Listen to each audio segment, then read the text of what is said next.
Rob Russo, some leftist based in Canada. I was turned on to this sick individual, and I found this.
Two.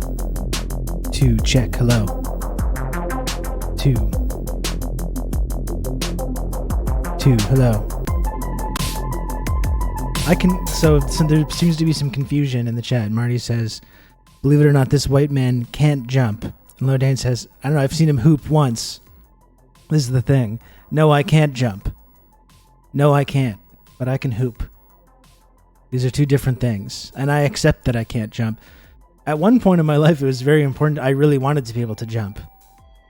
To be able to dunk a basketball was one of my primary goals in life when I was a young person. It was one of the main things that I wanted to accomplish.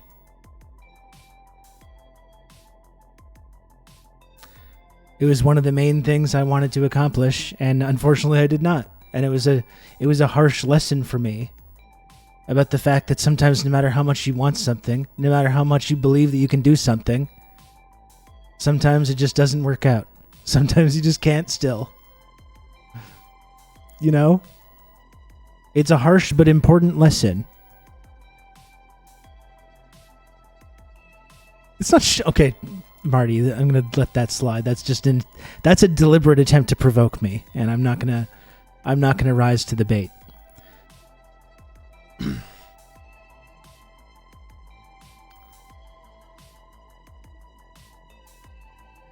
I'm not going to rise to the bait of that. Okay, so it is movie night tonight, apparently. I was actually going to ask, but now through context clues, I am, in terms of the height off ground, you were draining them like Sean. Okay. Better form. Okay, I'll take that. I'll take that with some caveats. Canadians with wooden baskets. That's right, the old peach baskets. We still have those here. Tonight, 9:30 p.m. EST. It's White Men Can't Jump. It's White Men Can't Jump in the TRRS Discord server.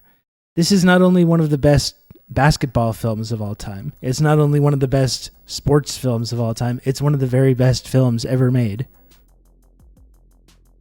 White Men Can't Jump. A movie that I watch probably once a year, at least once a year. Just when I want something to put on.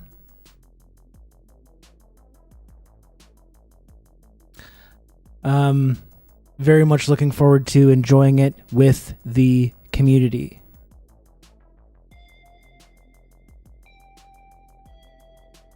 And Marty, while you're here, we need to add in 2 more.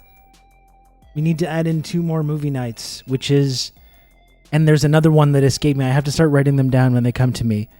Adaptation with Nicolas Cage, the Spike Jonze film, and Burn After Reading, the Coen Brothers film, which I did just watch the other day, but it's just so fucking great and would be so good to watch with the community. You got to throw those on as well.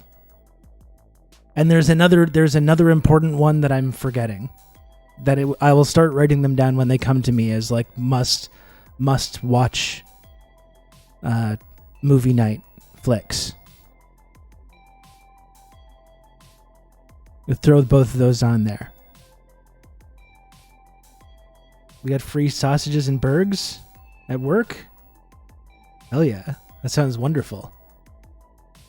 Sounds wonderful, Old Dutch. Oh, Lodane, thanks for the raid too. How was the Lodane pre-show? I hope it went well. I hope the pre-show went well.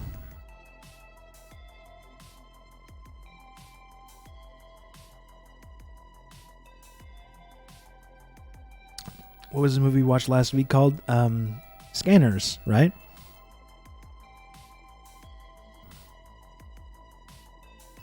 Which I'm still kind of regret not being able to catch. Now that there's no more basketball. Now that there's the NBA Finals is finished, which is kind of sad. I really watched a lot of that over the last 2 months. So I'm a little depressed that that's gone, but I do have a little bit more time now in the evenings. I would like to get back to doing Cyber Rob 2070. What's the year? I don't even remember. Get back to doing some more of those. Maybe do some more later night Fortnite or Rocket League gaming as well. Could be fun. More like Cyberpunk 2023. Oh boy.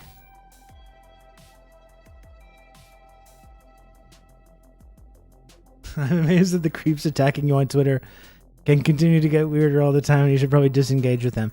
Well, we'll get into this. We can talk a little bit about this because my subtle Stalin posting got retweeted into NAFO Twitter, so it attracted all the hornet's nest of NAFO people.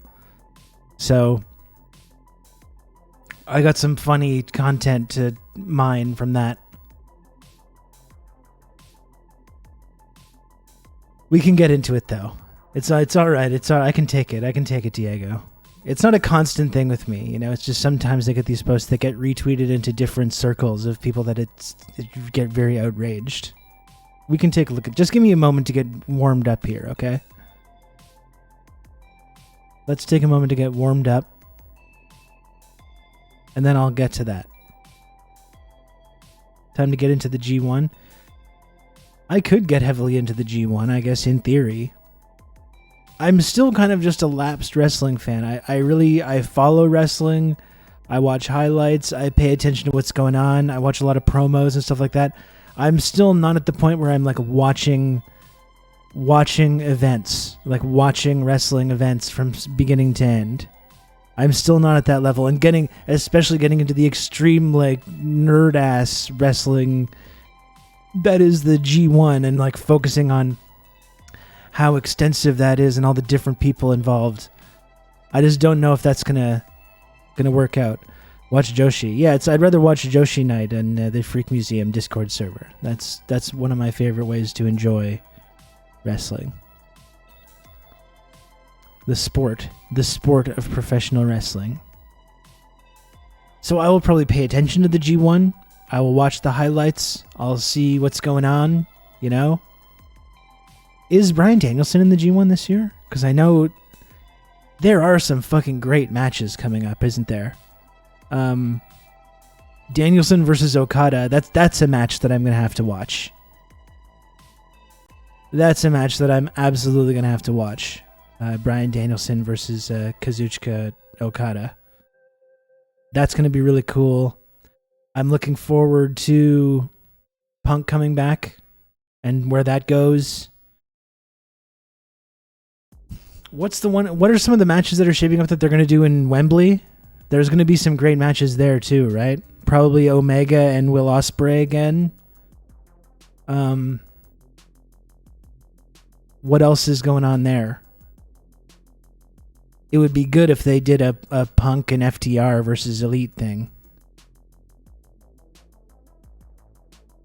Danielson versus Zack Sabre Jr. would be very fun as well. That would probably be a must watch for me as well.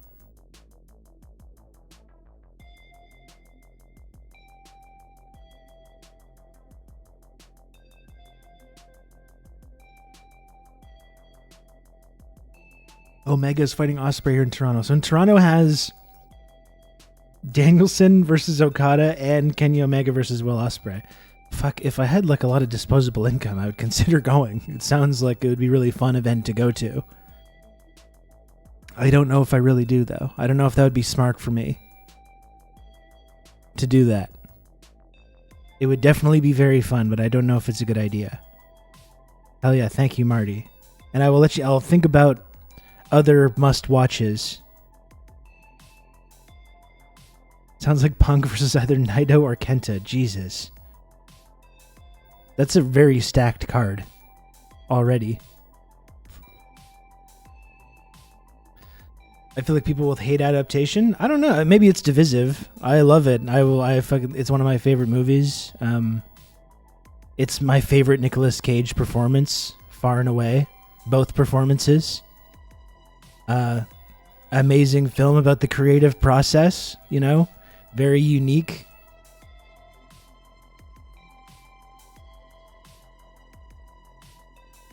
One of my favorite films of all time. which I think should have gotten more acclaim when it came out. I don't remember if Nick Cage was part of the sort of Oscar buzz that year, but he should have been. He absolutely should have been. I'm fully Nick Cage pilled. And what's brilliant about this Nick Cage performance in adaptation too is it's not, even though the over-the-top Nick Cage performances are very fun and very entertaining, this is not that. This is him doing something kind of completely different, playing two distinct characters and interacting with each other perfectly. It's really just a tour de force performance. A great cameo as well from Brian Cox of Succession. An all-time great. He comes in, he's in the movie for like 5-6 minutes and is just so fantastic in those 5 or 6 minutes, and then he just dips. Playing a screenwriting legend, Robert McKee, screenwriting teacher, Robert McKee. He's so great. In fact, it was one of his monologue as Robert McKee is one of the monologues that I've been thinking about doing for Monologue Monday, which I've now forgot to do 2 weeks in a row.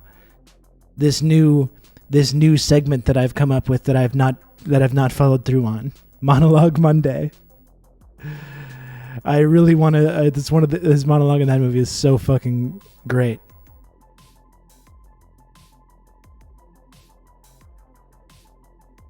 And why the fuck am I wasting my 2 hours with your movie? I don't have any use for it. I don't have any bloody use for it.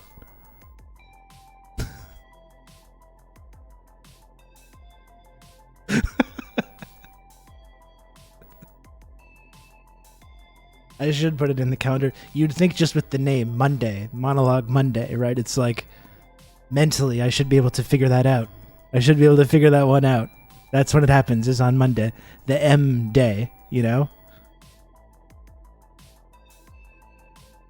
I was thinking the other day about how great actor like Brian Cox has been in a ton of truly awful films. You know, you think about that sometimes too, but like, and you're like, why did that prestigious, amazing actor take this weird role or that role? And it's like, you do realize that it's like, and I'm not, you know, I'm sure you realize this as well, Ben Jeff, but like, it's a job, right? And like, if you're an actor and you're fortunate enough to be cast in things, very, very few people that are actors for their jobs get to the point where they can be like, no, not for me, thanks. No, I think I'm going to go ahead and pass on this one. Like, that's very, very, very rare. The vast majority of people that are actors, they get an opportunity to do something, and most of them are getting denied things. They're auditioning and getting denied from things rather than like being able to turn things down. So that's why you have fucking fantastic actors that do all kinds of weird and bad stuff. It's like they're just doing their job, you know?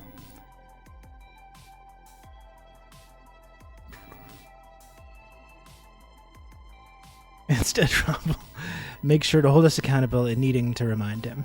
Yep. That's right. Whatever happens, it's chat's fault. It's chat's fault.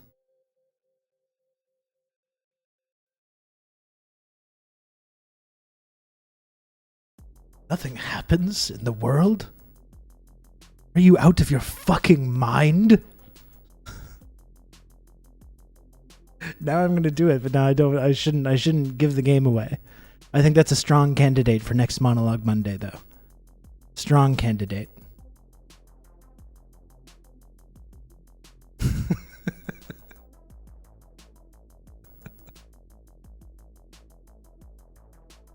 And God help you if you use voiceover narration.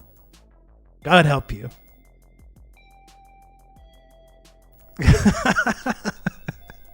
I'm excited to watch it already. You see, I'm getting excited just to watch this movie.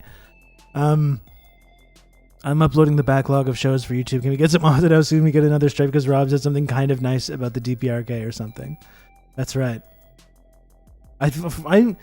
All these right-wing guys complain about being silenced and censored so much while they're like openly encouraging brown shirt violence against marginalized people. I'm the most silenced and censored man on there. For what? Showing what was happening on January 6th and talking about it? By being like, oh, look at all these wacky conspiracies. Can you believe all this dumb bullshit? And then YouTube's like, stop promoting these conspiracies. I'm not promoting them. I'm literally I'm debunking them.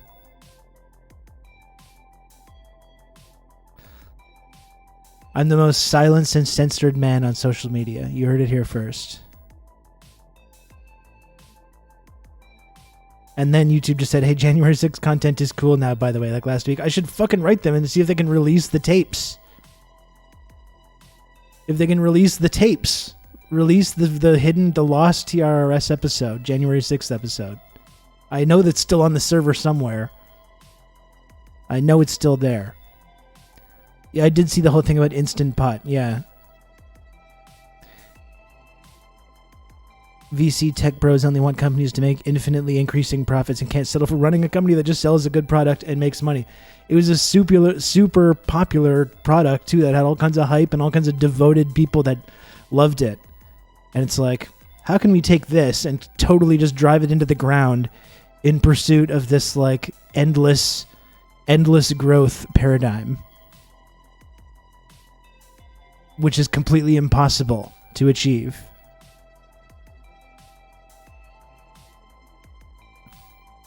My Instant Pot recipes blog is in shambles. I do have an Instant Pot. I should take it out of... I haven't used it in quite some time.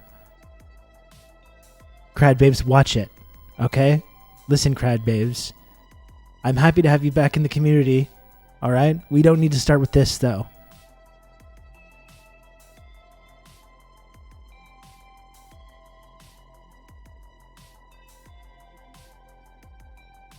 I bought a rice cooker last year. You know, I actually recently bought a rice cooker as well.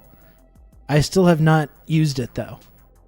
I'm weirdly intimidated by it for some reason. I don't know why. It's just a rice cooker. I did buy one the other day though, and I should use it, and I just haven't gotten around to it. It's so easy. I'm sure it is. I just haven't made rice in a meal for quite a while. I have a rice cooker, but just make rice in a pot. Anyway, that's just it. That's the only way I know how to do it.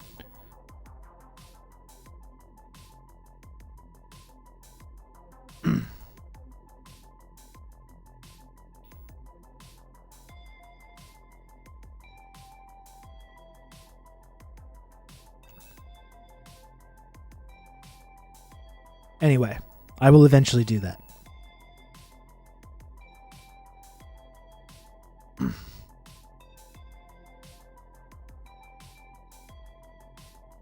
Make a meat, vegetable, and a rice. Meal done. That does sound pretty easy. That does sound easy. I will use it, okay? I will use my rice cooker this weekend to do something. I don't know what. Probably make rice, I guess. Probably I'll use it to make rice. Excuse me.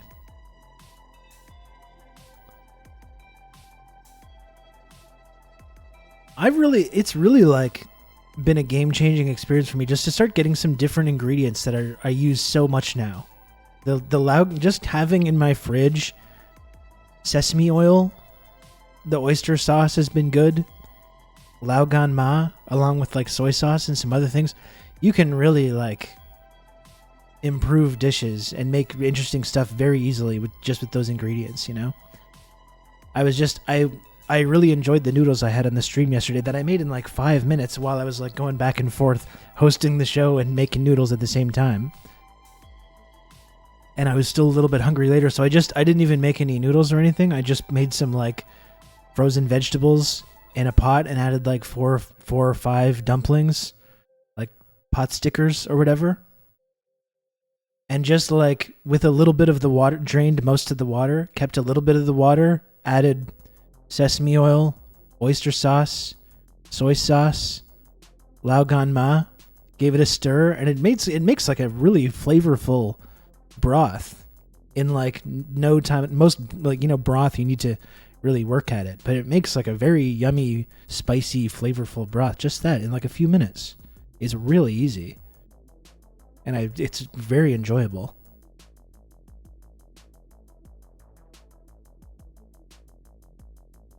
Lao Gan Ma's strongest soldier. I'm a late convert.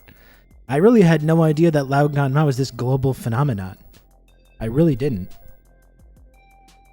I just saw a recipe that said I needed chili crisp, and I just went to the Korean grocery store and I was like, okay, chili crisp. There we go. I found some.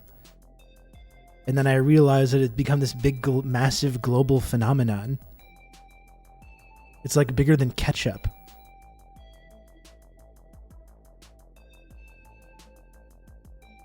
That sounds good, Ben. I'm going to check that out.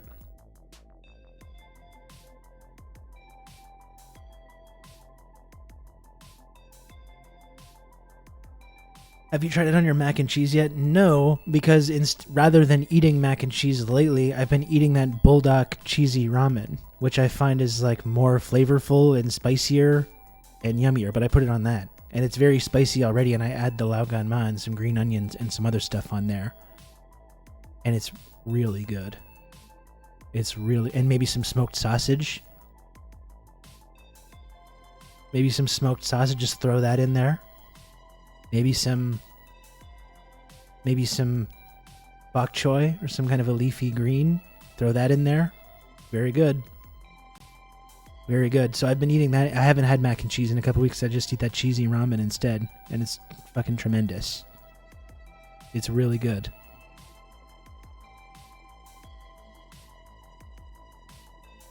And the 2026, that's important what you're saying, obviously, but we're talking about cooking right now. We're swapping cooking tips at the moment. We're not talking about the imminent end of civilization. It seems important to you to want to be discussing that at all times, and I get it, It's certainly the impending collapse of our ecosystem is important to discuss. Right now we're doing other stuff, though.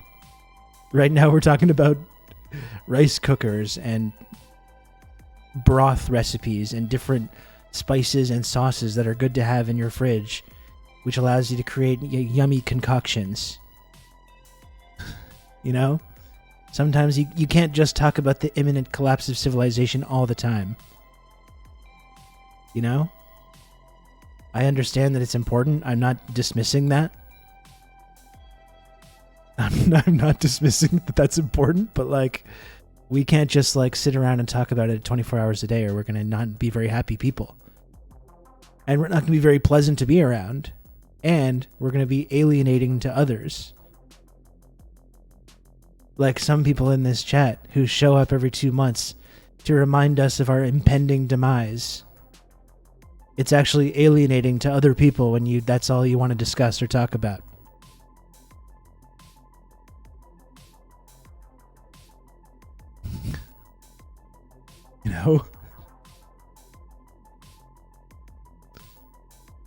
If you don't take steps to avoid our extinction right now on stream, I'm going to unsubscribe. That's the thing. I am taking, when I talk about these things, I am taking steps, and I'm trying to bring people into this community, interesting people that are maybe not completely radicalized, Maybe they're like, hey, what's this show here? Is this like a who's this cool dude talking about cooking stuff? Sharing recipes. Maybe I can join this community. And then you slowly begin a steady drip of Stalinist propaganda. And then that's how you get them. This is my method. This is the Rousseau method. Ropes you in with the slow roll. Exactly. The reason why to avoid extinction, to carve out a space to live a good life with laoganma. That's exactly right. That is exactly right.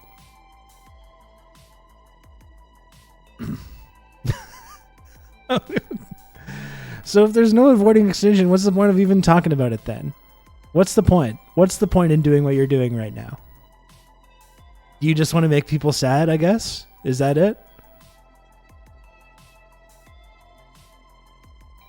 If there's nothing we can do, why even talk about it? Why even think about it?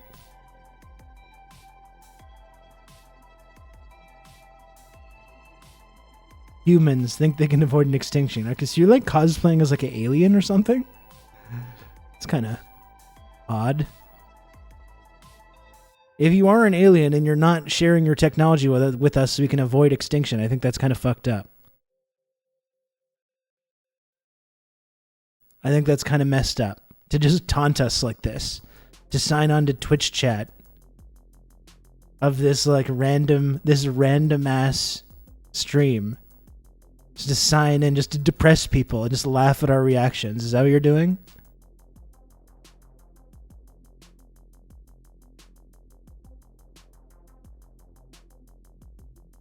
I need some honesty here from chat. I can at great expense order some Lao Gan Ma over the internet, but is it really that good? I mean, I think it's good. I mean, I think it's fantastic, Diego. You might be able to get chili crisp. That's not quite the same thing. At a cheaper... I wouldn't want you to go into fucking debt ordering this stuff, you know? If there was a way for me to send you some easily, I would do that. Doing the floss dance over the extinct humans. How cruel. I mean, you have to respect it to a certain extent. You know. Kind of messed up, though.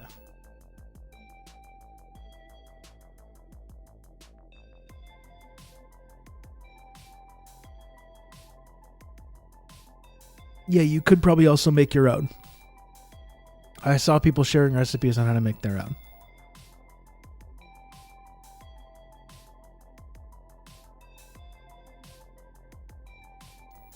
Rob has the power to stop extinction right now, but chooses instead to muse about pasta.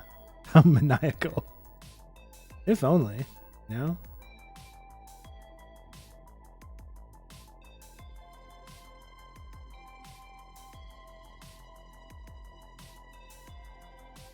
Okay, we've got a good lineup. Not only a good film lineup for this summer, for the TRRS movie nights, but also the return of Stream VIP Red Scary with the Summer Theory Club tackling Capital Volume 1. Beginning Thursday, June 22nd. Then we got a great film lineup coming up, though. We got White Men Can't Jump tonight. We got A Scanner Darkly. Richard Linklater's A Scanner Darkly next Wednesday, 9:15 p.m. We got July 5th, Network. Classic political, I don't know, is it a thriller, media, satire, critique? Wednesday, July 19th, we got Adaptation. Charlie Kaufman screenplay, directed by Spike Jonze. Fantastic movie. We got The GOAT, James Cameron, The Abyss. Wednesday, August 2nd. Wednesday, August 2nd, The Abyss. And now Wednesday, August 16th, we have the Coen brothers' brilliant satire of the intelligence community, Burn After Reading.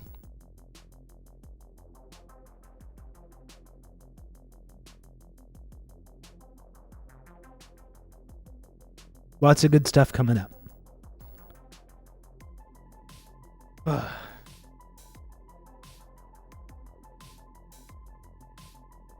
No, I didn't see that, G.G. Allen Dulles. Did y'all hear the Marine story about the U.S. military using UFOs to transport weapons during the Indonesian tsunami crisis? By far my favorite and most believable UFO story. No, I haven't really been paying attention to the deluge of UFO stuff that's been coming out.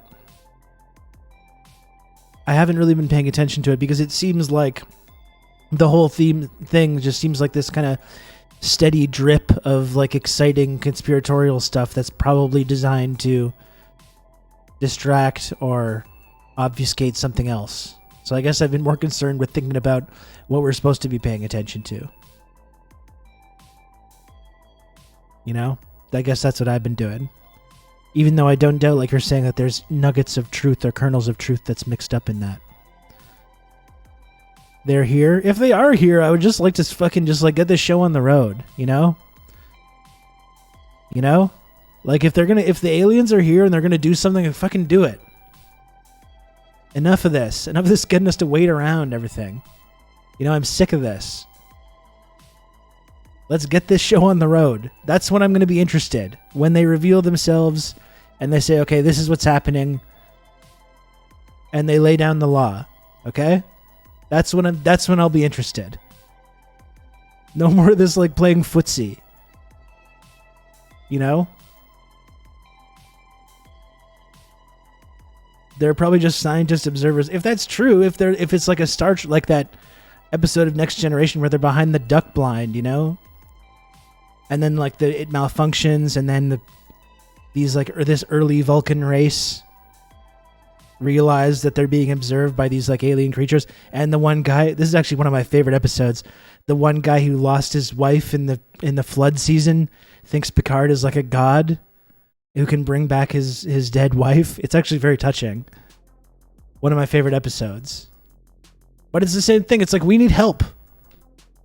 We need help. All right, look at us. We're fucked. We need help. If these aliens are here, then let's see them. Enough observing, okay? You've observed enough.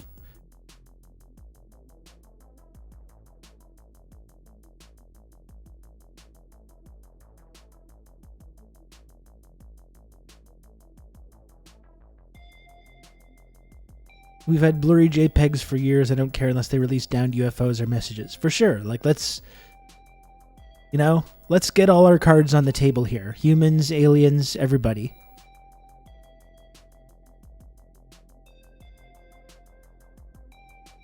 I do think all the alien shit is bogus and basically a little signal to China that, hey, those hypersonic missiles are cool, but we have cutting edge tech too. Yeah. I'm sure the Chinese are buying that. They're like, sure you do, America. Sure you do.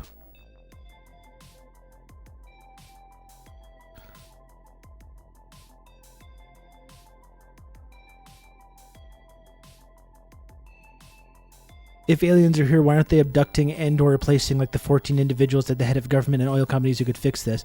Well, unless they're involved in the whole thing to begin with already, right? You know, maybe that's what's going on. Maybe they're terraforming the Earth. Maybe the last century of industrial revolution has just been this process of terraforming the Earth to make it more amenable to their species. In which case, like, you know, we're pretty fucked. Not much we can do about that. Not a whole lot we can do about that, unfortunately.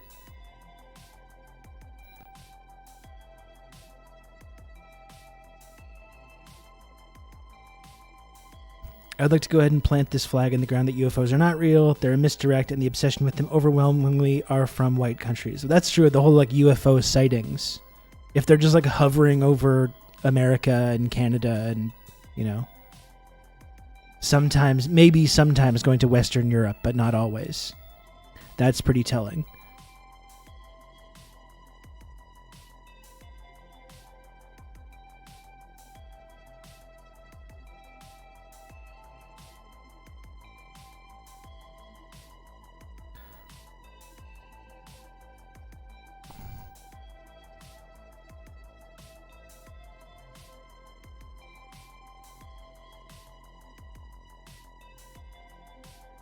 They flew over mountain country in Mexico and thought better. Why not go see the plains of Kansas instead? Really exciting stuff.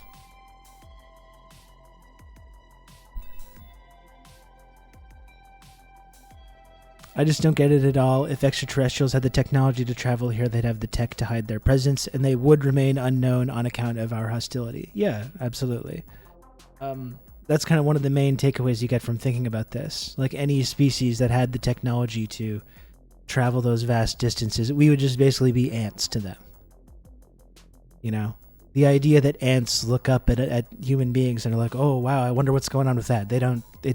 Their brains don't comprehend. You know, they're little ant brains. They don't get it.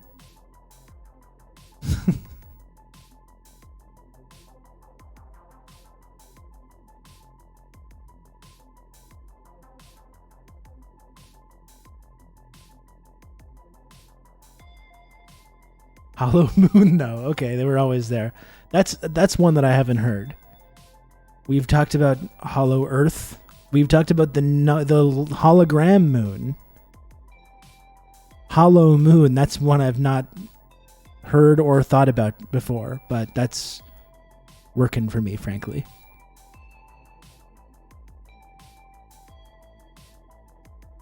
Hollow moon is the true theory that the moon is a spaceship, actually. Okay. Well, I'm sold. I'm sold. Hey, Pinklon, how's it going?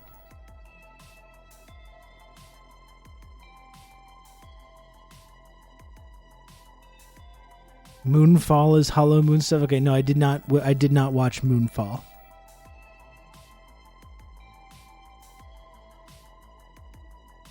I did not watch that one. We're learning some really exciting stuff here today.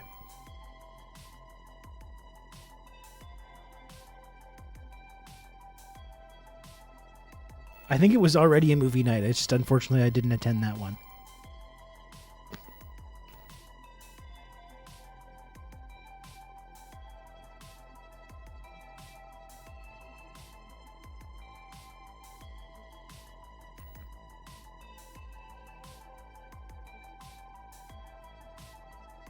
Moonfall has a classic scene where the moon is rolling behind them and they quip to each other. It's right behind me, isn't it? I honestly don't know, Amazing Bird Show, whether you're doing a bit or whether that's really something that happens in the film. I do not know.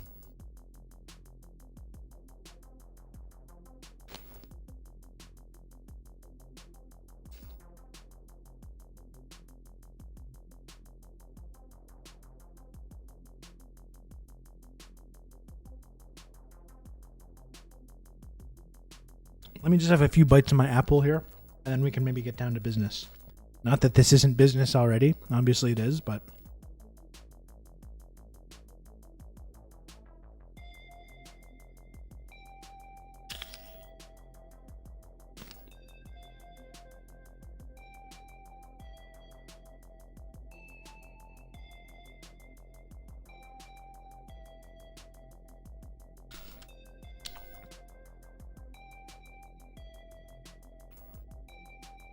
You like that, Pink One? You like that crunch?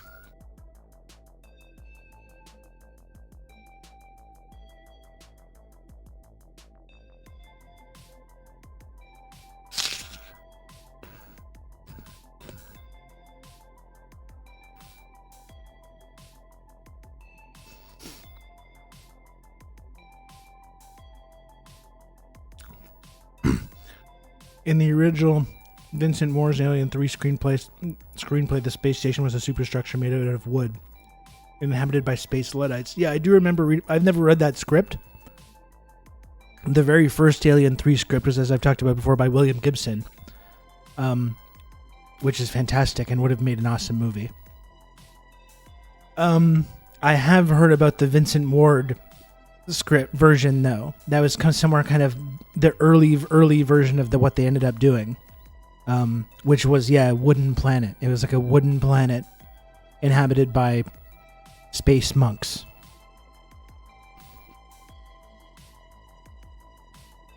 I'd be interested to read the actual script of that. I've never read it before. I've only heard about it.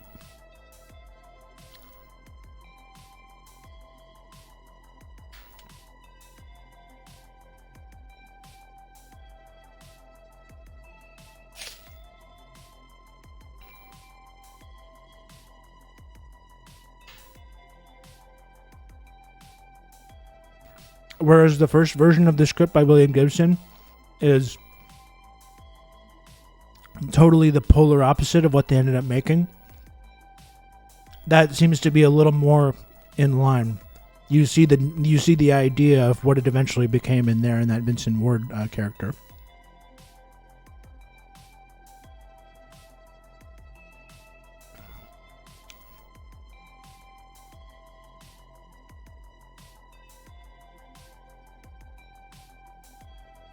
I'm trying not to get my hopes up here, but Trump seems kind of fucked.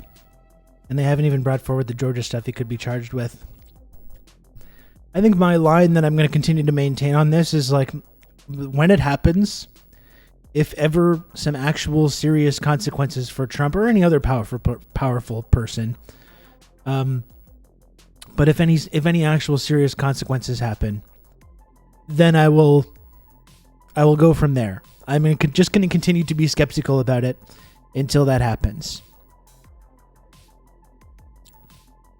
You know, and is anything that's going to happen going to prevent him from running for president? That's a big question that I don't think has been answered yet. And even the most enthusiastic, like MSNBC types, seem to be admitting that that's not going to happen.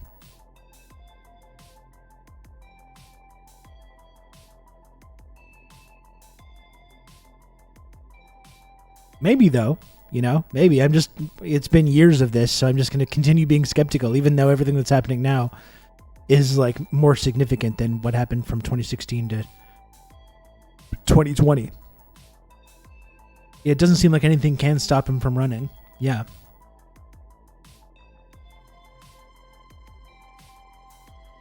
He's going to get charged for the Georgia shit, and I do think the idea is to get him to bow out with inundating him with cases. And I guess that's like the GOP is trying to Bernie his ass. I mean, that seems like a pretty sound theory, I think.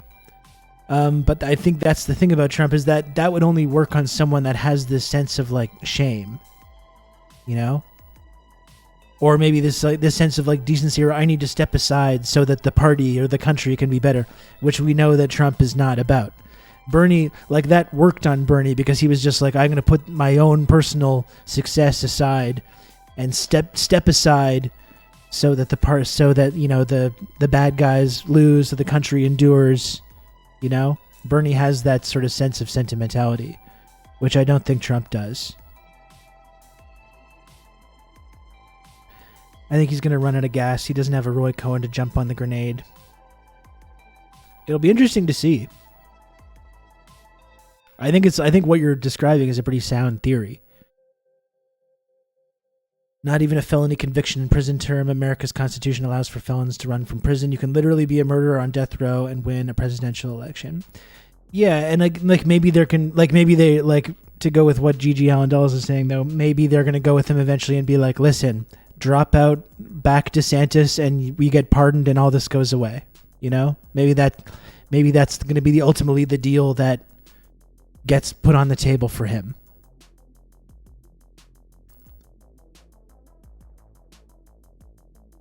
It seems like DeSantis fell on his face early, but it's early. Yeah, but it's like if the media establishment gets behind someone and Trump gives them the go-ahead, then they'll juice him right back up. I think he's a charisma vacuum fucking nerd loser, and evil person as well, torturer, and you know, this kind of wannabe fascist or current fascist, depending on how you want to look at it. But you know, if the conservative establishment united behind him and the media got behind him, then there'd be a lot of people that would be convinced by that. But the question there is whether Trump is going to say like, okay, I agree to this.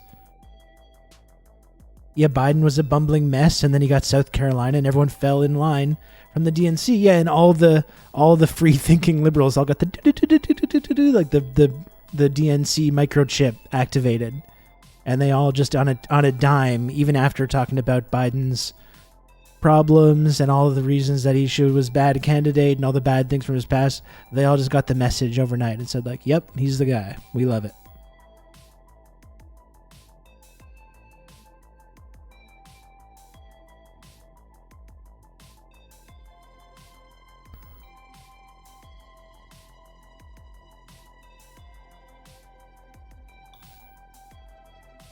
I think Chris Christie is going to win the nomination. Do you really, Jay?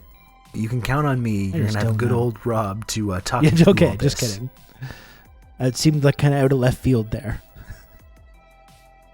Thank you very much, Diego, for the gifted sub. I appreciate that, Diego. I appreciate all the support. I really do. Christie's got some juice. I mean, I like I said, I'm interested in seeing him like go after Trump and actually like, you know, he's like a bully and a thug and a conservative piece of shit as well, but he's articulate and he can like go after people, and he sounds more like a normal person than a lot of other politicians do.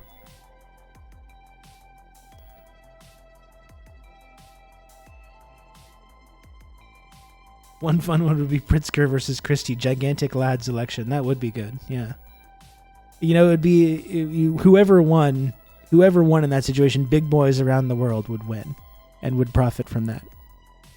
Big boys like you and like me.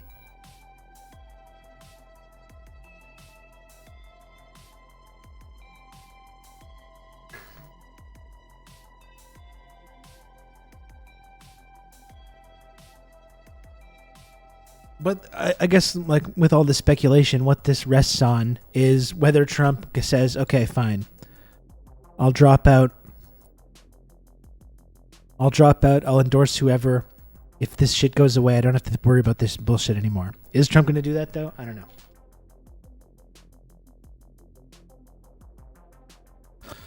Let's take a look at Trump's... I don't want to spend... We spent, like, all fucking day yesterday following the Trump bullshit, which was fun. I enjoyed doing it, but I don't want to spend, like, hours and hours doing it today.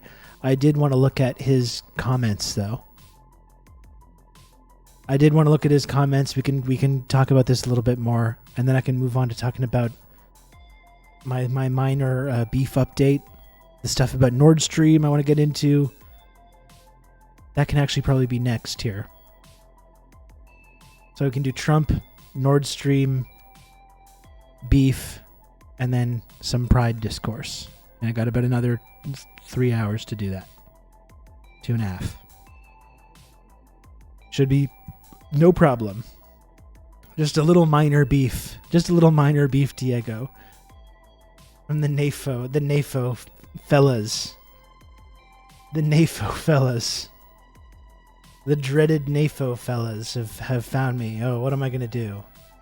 I got NAFO after me. Oh, no. The scariest keyboard warriors that the world has ever seen.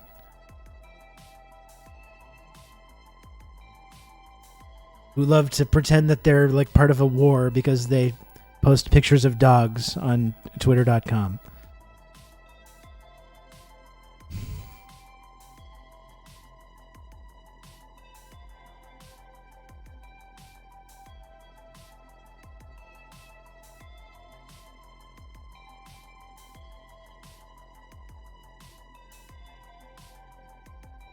Let's see.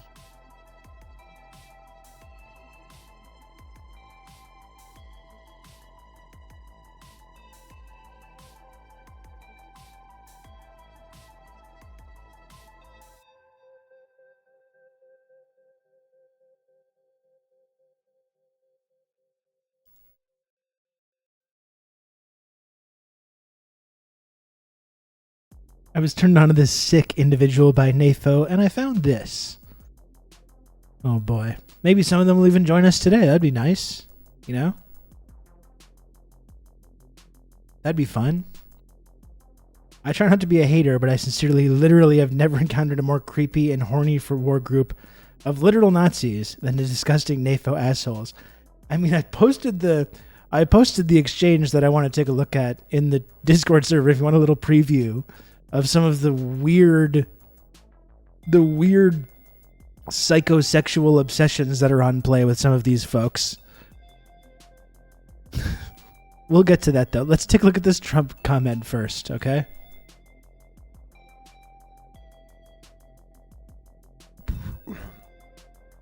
I want to see this shit.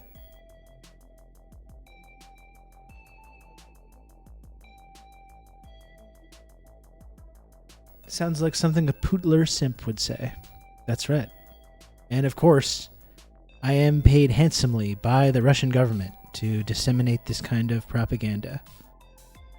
Where we say on this stream, on this Russian-affiliated poodler propaganda stream, where we say crazy things like the US and Canada contributed to provoking the war in Ukraine. These forbidden ideas. These forbidden, radical, dangerous, extreme ideas where we say we don't actually live in the Harry Potter universe. Where we accept we promote and the possible idea that the global hegemon and the largest economic and cultural and military power in the world in fact does play a role in creating and provoking and prolonging these kinds of global conflicts. I know it's crazy. It's crazy to say these kind of things. I know you're sitting right there right now. You're watching this. Can you say that? Call the police. Someone call the police. Call the misinformation police. Call the disinformatia police.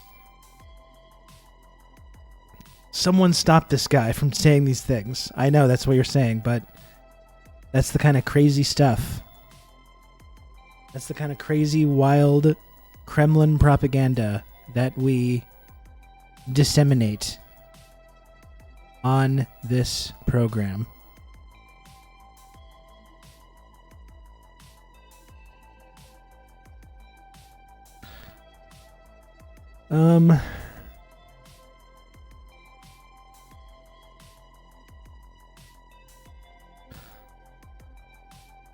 I'll set it up because I just want to go for one brief moment before I watch this Trump clip.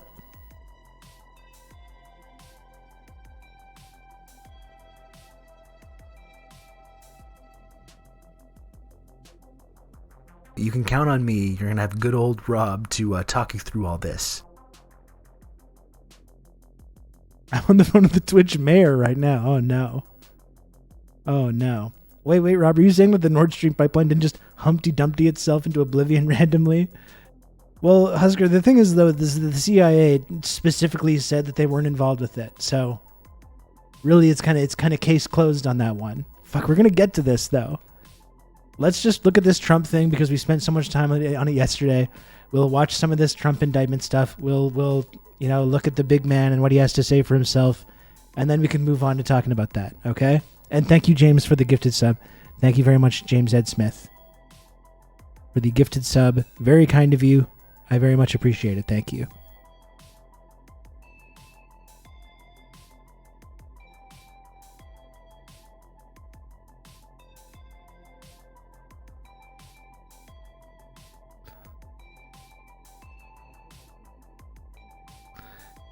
He's toast. Trump facing 100 years in prison. How fucking completely out there do you have to do to believe for 1 second that Trump's going to get sentenced to 100 years in prison? How? Your brain has to be completely melted from now 6 straight years, 7 straight years of this like true facts stated Maddow, Jeff Tiedrick, MSNBC Mehdi Hassan, to really actually believe that. Let me put this on. I'm just going to get up for one moment. I'll put this on. We'll watch Trump's comments. Is this going to play Trump's comments? I'm just going to put Mehdi Hassan here. His hogs demand it. Yes, they do. Yes, they do. And Mehdi will just say whatever he needs to do to get a paycheck. You know, I respect it. Kinda. Let me just put this on. I'll go for one moment. I'll come back. We'll watch the Trump stuff. We'll see what the big man has to say for himself, and then we'll move on from this. Anyone who knows me knows I am not a fan of the George W. Bush administration or the so-called Republican Party establishment that preceded Donald Trump's hostile takeover of the GOP. And yet, in 2016, a group of Bush administration alumni and Republican foreign policy establishment heavy hitters came... I love you just hand wave that away. It's not like I'm a fan of the George W. Bush administration or the GOP establishment. But, and then it moves on from that. That's a big, that but is, at that end yet is doing a lot of work there. Came together and issued this open letter, publicly stating that they would not vote for their party's nominee, Donald J. Trump, in the upcoming election. These officials warned that a Trump presidency would, quote, put at risk our country's national security and well-being. They wrote that then-candidate Trump, quote, would be the most reckless president in American history. And what we've learned in recent days, in particular, makes that letter of theirs, that warning of theirs, look particularly prescient, prophetic even. This week, Donald Trump became the first ex-president in U.S. history to be indicted on federal criminal charges. In a stunning indictment unsealed on Friday, the Justice Department charged Trump with 37 felony counts stemming from their investigation into the hundreds of classified documents recovered at his Mar-a-Lago resort. Those charges include 31 counts of violating the Espionage Act through willful retention of classified records. Trump also faces 6 other counts for his alleged efforts to impede the investigation. And for the first time, we got a look at just how sensitive some of these classified documents retained by Trump were. According to the indictment, they included, quote, information regarding defense and weapons capabilities of both the United States and foreign countries, United States nuclear programs, potential vulnerabilities of the United States and its allies to military attack, and plans for possible retaliation in response to a foreign attack. That's the kind of stuff that foreign intel agencies would, I am assuming, literally kill to get their hands on. And for months, that highly sensitive information was just laying around the ex-president's Florida resort home / wedding venue in all kinds of bizarre places. Here you can see boxes of documents stored in a Mar-a-Lago ballroom, whereas the indictment notes events and gatherings often took place. Boxes were even crammed into a bathroom at the resort's lake club. The boxes were then moved to a storage room on the property, where they were later discovered by Trump aide and named co-conspirator Walt Nauta to have spilled on the floor. Here you can see a document with redactions clearly visible. The indictment states that the hallway leading to that storage room, quote, could be reached from multiple outside entrances, including one accessible from the Mar-a-Lago club pool patio through a doorway that was often kept open. Wow. How convenient. You could have a day at the pool, dry yourself off, and then take a quick stroll down the hallway to indulge in some light reading of our nation's most sensitive secrets. Ooh, now, sensitive the truth secrets. is we didn't need a 49-page indictment to know how vulnerable Mar-a-Lago is. Remember the Ukrainian woman who infiltrated the resort multiple times after posing as a fake heiress? Or the Chinese businesswoman who was convicted of unlawfully entering Mar-a-Lago while carrying a bag full of electronics? Oh no, the sensitive documents. Those are just two of the cases we know about. They were exposed. We can't forget all the dozens and dozens of temporary foreign workers that Trump hires to, yes, among other things, clean toilets and bathrooms. Maybe like this one. Hell, my kid's bedroom is more secure than Mar-a-Lago. And they had like 6 foreign agents arrested at Mar-a-Lago. President Xi hopefully got the silo locations by now. With any luck, he's got the silo locations already. They're going to go launch the nukes at China, and they're going to be shut down. President Xi has already got them wired to his personal. He's got one sitting on one of those big, outlandish throne type things. Boop. Deactivate missiles. We already got all the documents. We got the passwords. We got it all.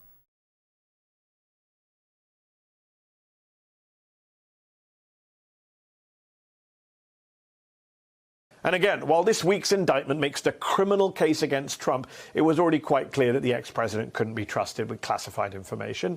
Remember how Kid Rock, yes, Kid Rock, told us just last year that in 2017, during an Oval Office meeting, Trump showed him, Kid Rock, stuff. How can you be mad at that? There's so many people that are doing the Aaron Sorkin, like, how dare you, sir, bit. How can you be mad about that? That's so just objectively funny. That is so just objectively hilarious. How could you possibly pretend to be mad at that? Remember how Kid Rock, yes, Kid Rock, told us just last year that in 2017, during an Oval Office meeting, Trump showed him, Kid Rock, stuff. Crimes that are funny should not be punishable. And this crime is absolutely very funny, you know? The whole thing about Trump, just like I was saying yesterday, just getting opportunity after opportunity to just give back the documents and not get in any trouble, you know? And if for him just to say like, no, you're not going to get him back until he gets indicted for like espionage. That's just objectively funny. Those pictures of Mar-a-Lago with the document boxes all over the place in the bathroom and stuff, objectively funny. Are you really going to... You should, like, that should not, of all the crimes Trump is guilty of, that should not count. None of that should count. What is Kid Rock going to do with that info? Exactly. Or whatever random, like, boat dealer from Sarasota or whatever it is that Trump was waving around these documents to. What are they going to do? What are they going to do with it?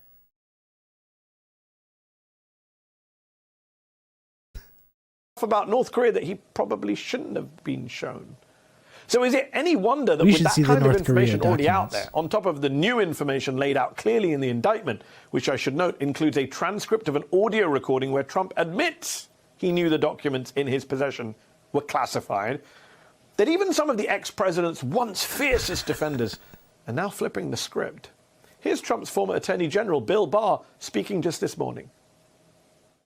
But I do think that even half what Andy McCarthy said, which is if even half of it is true, then he's toast. I mean, it's a very detailed indictment, and it's very, very damning. And this idea of presenting Trump as a victim here, a victim of a witch hunt, is ridiculous.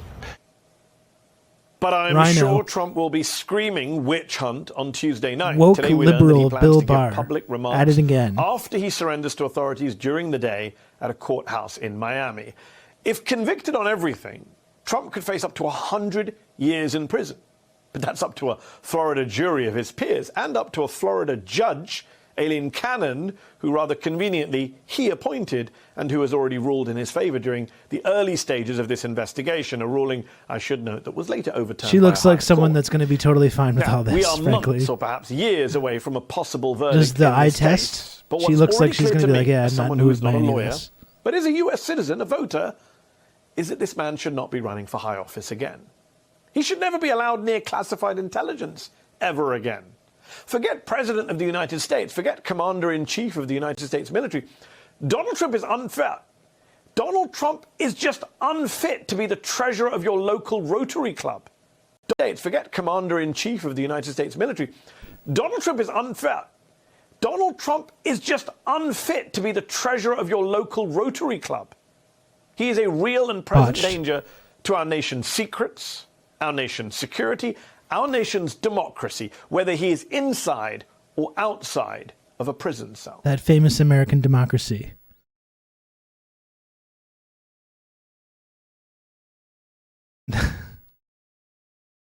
That famous American democracy. Okay, let's see what the big man has to say. Okay, and then we can discuss this for a little bit longer and we can move on.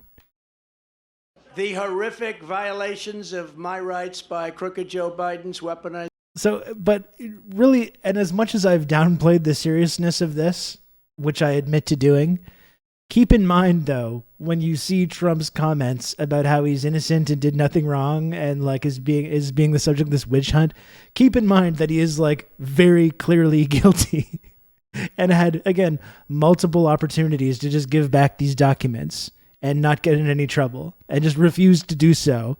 So you could wave them around Mar-a-Lago to impress like Kid Rock. We can and should downplay the seriousness of this particular accusation and all this hysteria about it.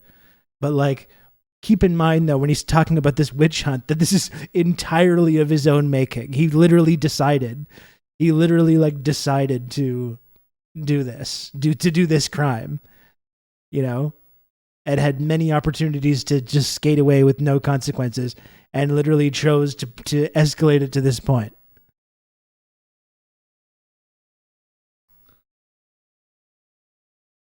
The horrific violations of my rights by crooked Joe Biden's weaponized Department of Injustice are unthinkable. It's unthinkable what's happened. So bad for our country. Democrats all, they lawlessly pierced my attorney-client privilege with lawyers. What they did to lawyers, what they have done to our lawyers, all of our lawyers, they've done things that were absolutely horrible and unthinkable. The leaking has been unbelievable and highly illegal. They leak. We've learned more about Our precious from the lawyers. Washington Post, New York Times about the DOJ's boxes hoax. It's a boxes hoax. Than from prosecutors themselves. We want to read about it. You pick up the Washington Post, which is not doing well, or you pick up the New York Times. But they'll do better now because of these things. You know, this is the only way they survive, but they'll end up dying. But it's not supposed to be that way. We don't want to learn from the Times. We don't want to learn from The failing leaks. New York Times We and wanna learn Washington from Post. the people we're supposed to learn from. It's like a leaking sieve in Washington. But we learned nothing about the Biden bribery scheme or special counsel Robert Hur's investigation. Robert Hur is doing the Biden investigation. He's a very respected, very nice person. Very nice person. Mine's not such a nice person. Mine's a deranged lunatic, which are many times the magnitude of ours in both number and severity. That's the prosecutor that they gave. He has found nothing. He totally exonerated Mike Pence. I'm happy about that. Mike did nothing wrong, but he happened to have classified documents in his house. But they exonerated him, and Biden is a different story. I mean, so much. You have to really think about what I said as a senator. He took all of those documents. It's unprecedented.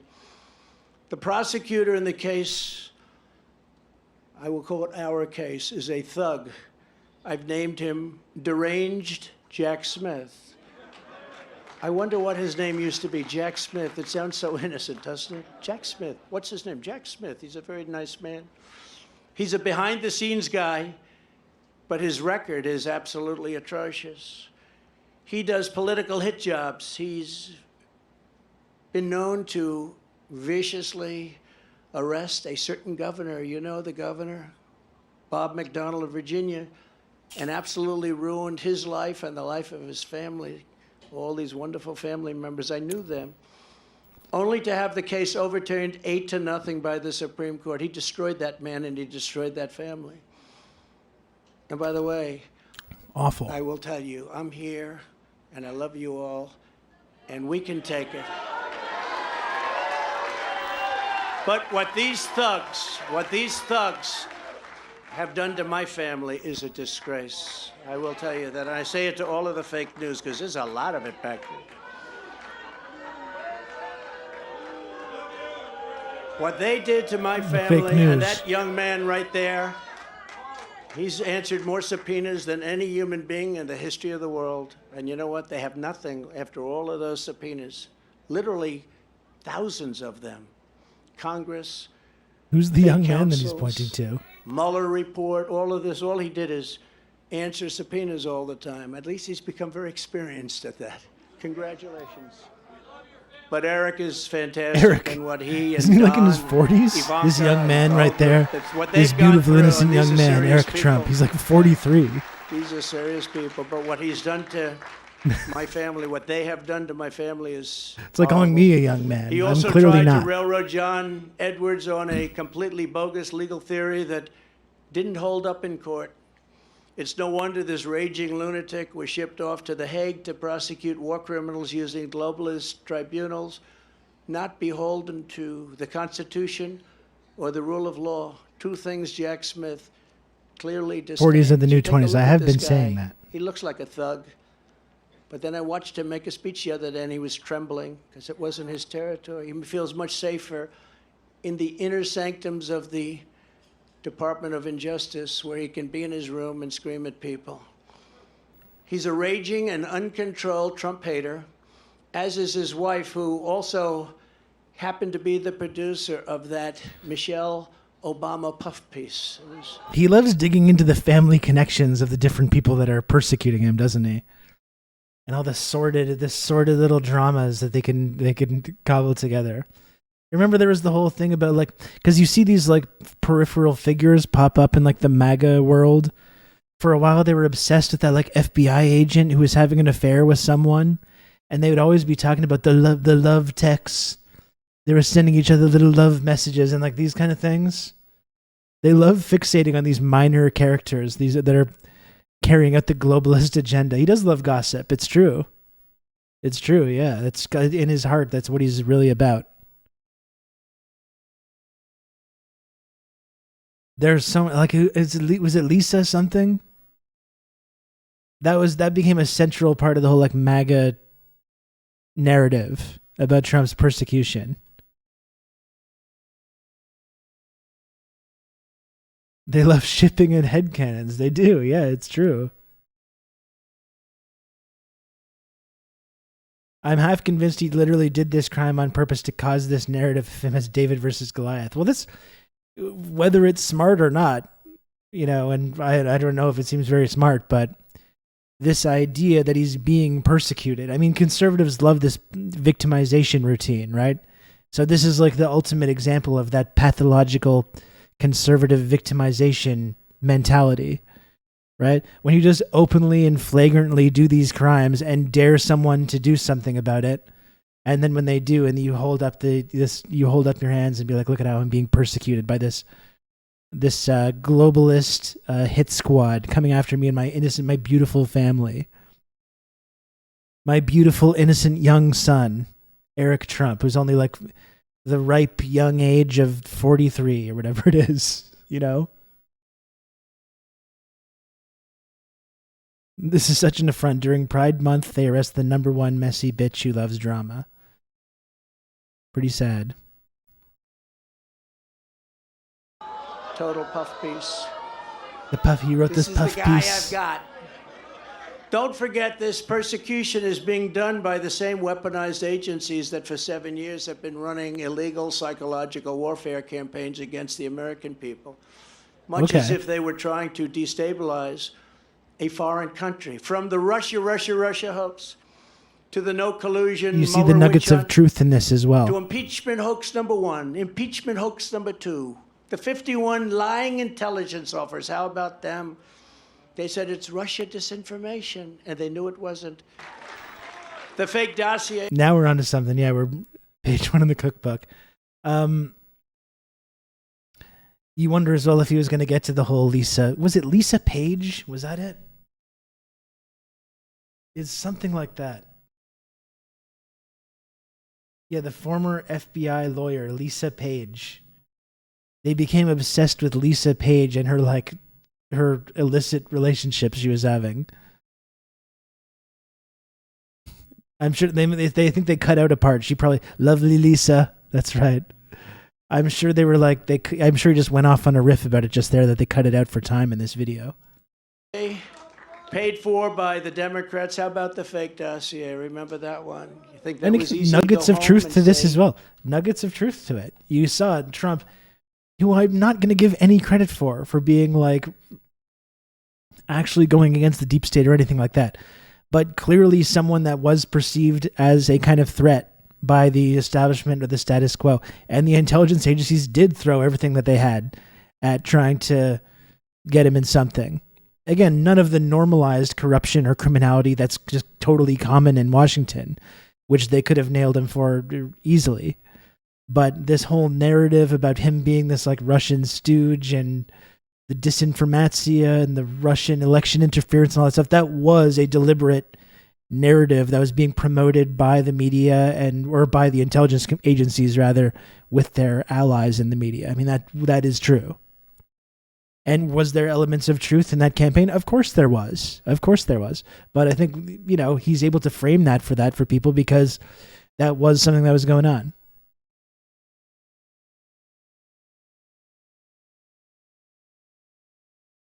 Yeah, you got to get him for something outside of their normal allowed crimes, which is the hilarious thing about Trump as well, which he could have just done.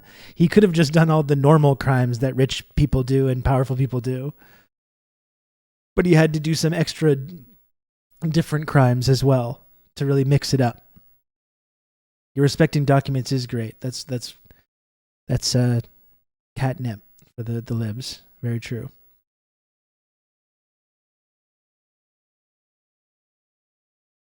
Hello, darling, how are you? When they read about that, it wasn't easy at all. Spying on my campaign, we caught them spying on my campaign. The FBI, Twitter files, and so much more. The Twitter files as well. You have to try to go to jail for campaign finance violation. Seriously, in the fucking U.S. government. In the U.S. government, if you're really standing out in terms of your rampant open corruption, you're really going above and beyond, aren't you? And I mean, I think we see now why Ukraine was the impetus for the impeachment. Yeah, absolutely. Absolutely. But it also creates this idea too, because when Trump talks about Biden and Hunter Biden and Ukraine and calls them corrupt, elements of truth to that as well, obviously. And then the liberals that watch MSNBC or take their cues from the Democratic Party establishment, they reflexively push back on these things. But there's a story there too. There's criminality there as well. You have Biden helping to overthrow the government of a country and installing his fuck up drug addict son on the board of gets immediately installed on the board of one of these powerful oil and gas companies for some no-show job on the board, which is entirely about political access and nothing to do with actual job capabilities or anything like that, in a country that has been destabilized and where a pro-Western government has been put into place specifically by then Vice President Biden's administration. Yeah, there's a story there as well. Liberals can pretend that that's not a story, but that's a story as well.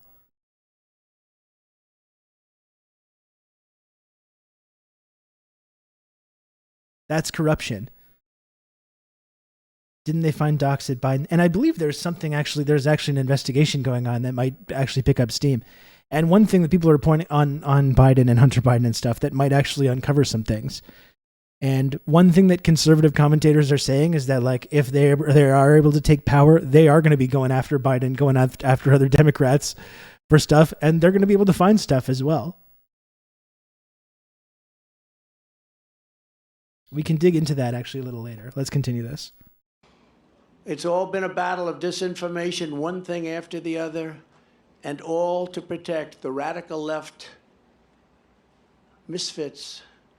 It's also no coincidence that these that's where he goes off the charges fucking deep came end. down the very same day. The radical left deep Evidence state. revealed Joe Biden took a $5 million bribe from Ukraine. Took a $5 million bribe. But the FBI and the Justice Department don't even want to talk about it. They showed something on television tonight. It had zero time on the three major networks, zero. But my impeachment had almost all the time. I think I had 351 minutes. They had no minutes. Okay? I think a lot of people are going to vote. Yeah, I think a lot of people are going to vote. I will tell you, I just left Miami, and I've never seen love in the streets like that. I've never seen it. We've seen a lot of love.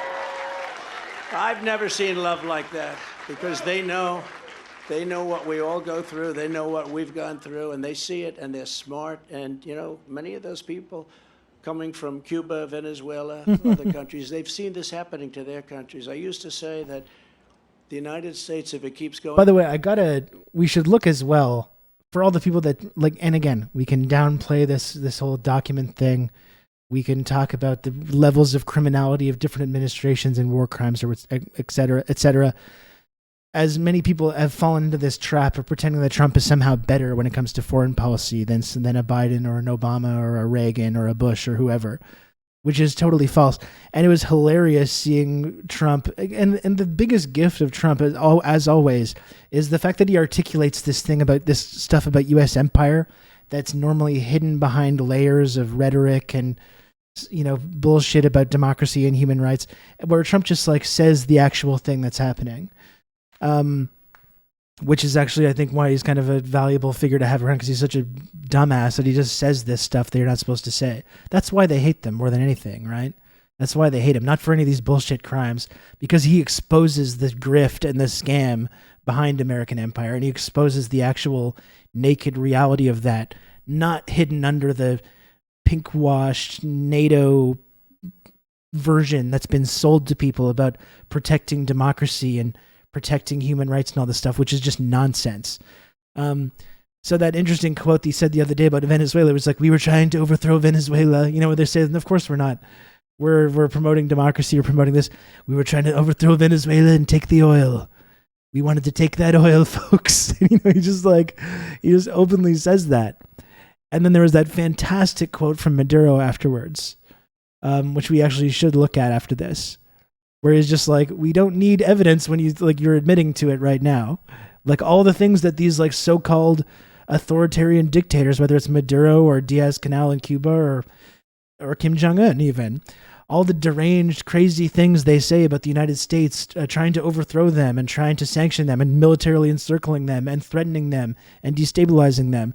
It's obviously true. It's not just wacky authoritarian dictators that are just saying these things to increase their own iron-fisted stranglehold on power, right? They're literally just saying things that are true. And Trump confirms these things. Because he doesn't couch the rhetoric in any of that bullshit. He just admits it. He just tweeted it out. That's right. And that's really more than anything why he's if you want to call him a threat to the establishment, which isn't really true even, but if you want to call him a threat, that's wise, because not only did he make completely baseless, empty threats about like disbanding NATO or doing that kind of stuff, but he openly admits to the brutality and the evil and the authoritarian nature of U.S. empire. And people around the world pick up on that.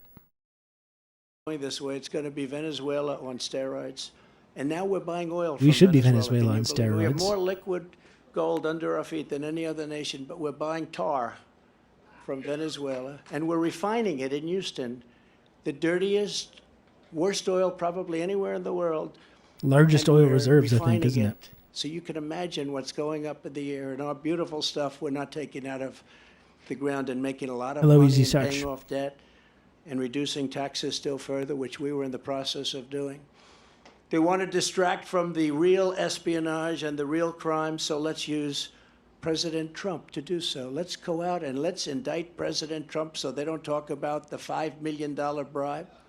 Just yesterday, Senator Grassley revealed that the Burisma executive who allegedly paid the bribe reportedly has Crooked Joe on tape. They have 17 tapes, I understand. He must be a nice guy to deal with, right?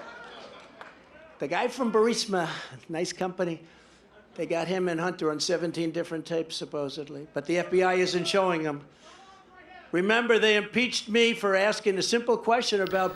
All the oil left in America is shale oil. It's oil. It sucks ass. Yeah, which you have to get through fracking, right? You have to get through fracking and like causing earthquakes and poisoning drinking water supplies just to even get it, right?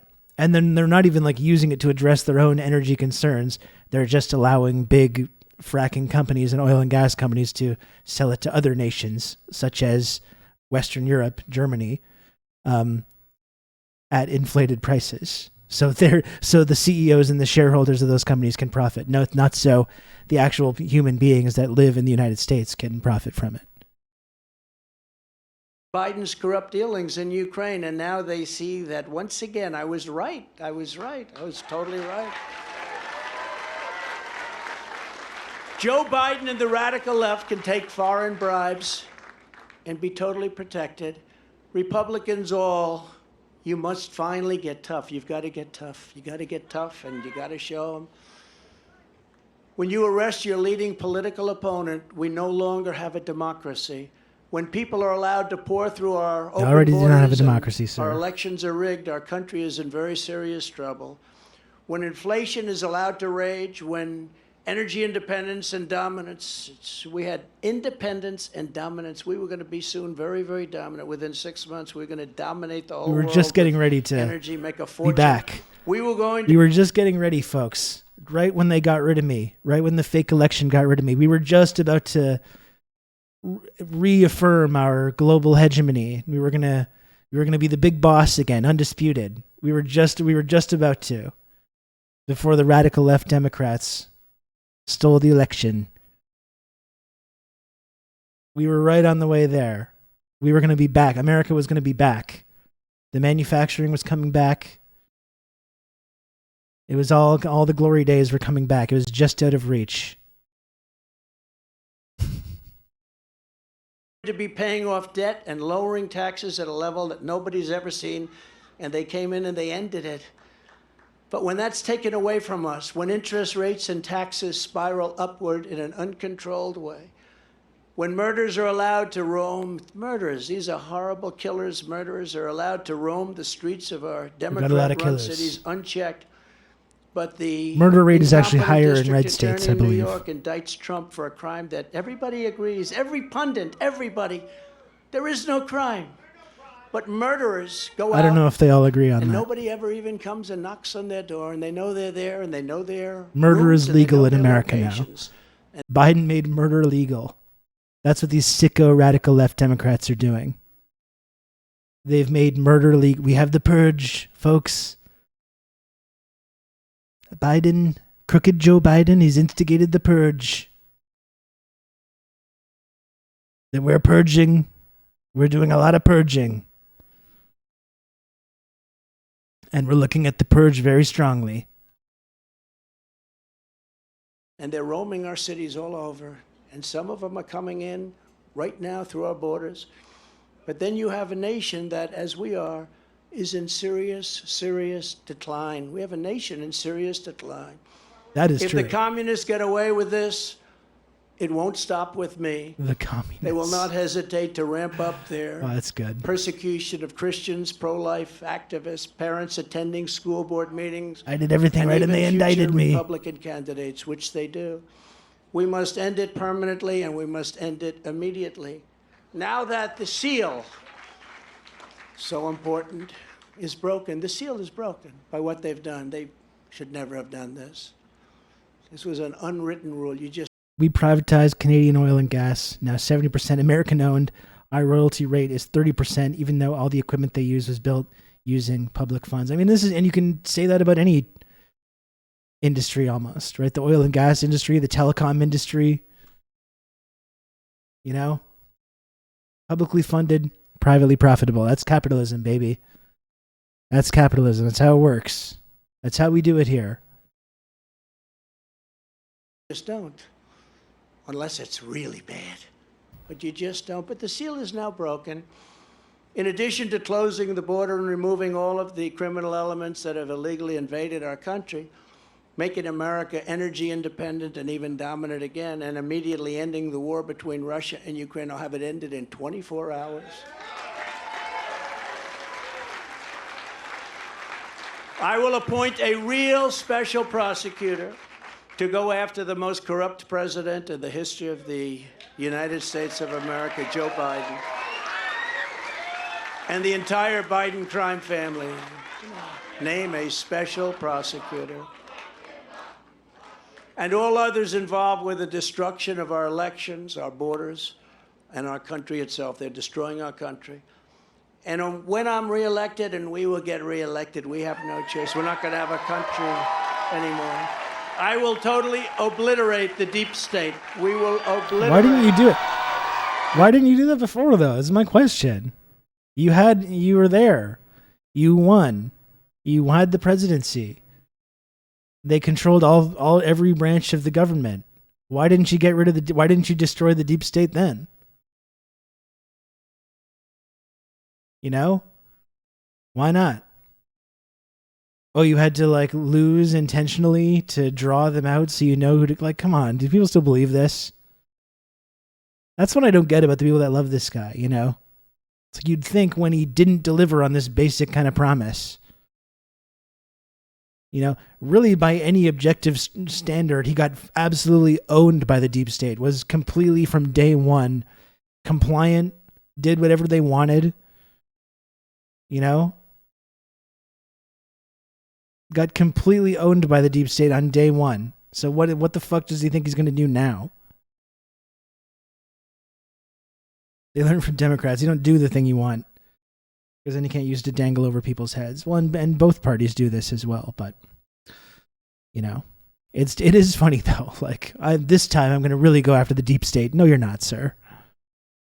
No, you're not. Yeah, you sent weapons to Ukraine just like a good little boy, and you went after Venezuela. You appointed all these old Cold Warrior fucking spooks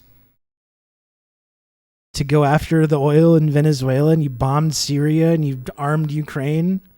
What the fuck? What did Trump do anything whatsoever meaningfully to counter the power of if you want to talk about the deep state, what the industry, the intelligence community, what did you do one thing? One thing to claw back some power from these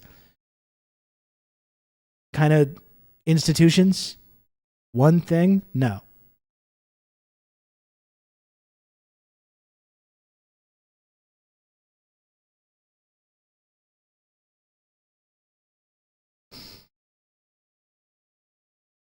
Maybe Korea. I mean, I guess you could use his trying to have some kind of a summit in Korea, which was hands down the best thing that he did in foreign policy wise, which of course you saw liberal people, news anchors and other people lose their fucking minds over. They're still complaining about Trump saying nice things about DPRK today. You know, they must have just let him do it, and nothing came of it anyways. They let him have a little PR thing where he got to go over there and shake hands with Kim Jong-un, and they gave him this little feather in his cap that he could talk about, and then nothing happened. Nothing came of it. Now South Korea's right back in the with a right wing corporate compliant administration now. So nothing came of it. They melted down over his friendship with Kim. They still are. When he did like a Truth Social thing about Kim Jong-un, people were like, huh, people like Mehdi Hassan even, this murderous dictator. Trump is befriending this murderous dictator. Bop, bop, bop, bop, bop, bop, bop. Deep state. And we know who they are. I know exactly who they are. Then fucking do something about it. They want to loser. take away my freedom because I will never let them take away your freedom. It's very simple. They want to silence me because I will never let them silence you. They want you silent. And I am the only one that can save this nation because you know they're not coming after me, they're coming after you, and I just happen to be standing in their way, and I will never... They're mostly coming after him, actually. They're mostly coming after him. I didn't even see the main line that I saw Jordan was sharing here.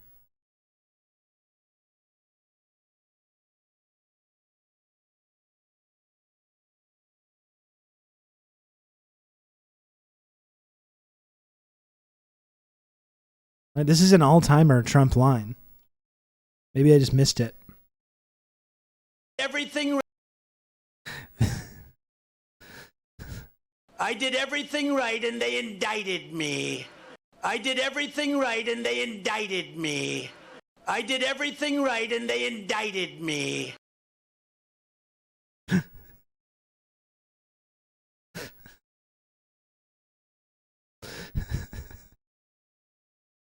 You see, we're all on trial for mishandling these documents when you think about it, you know?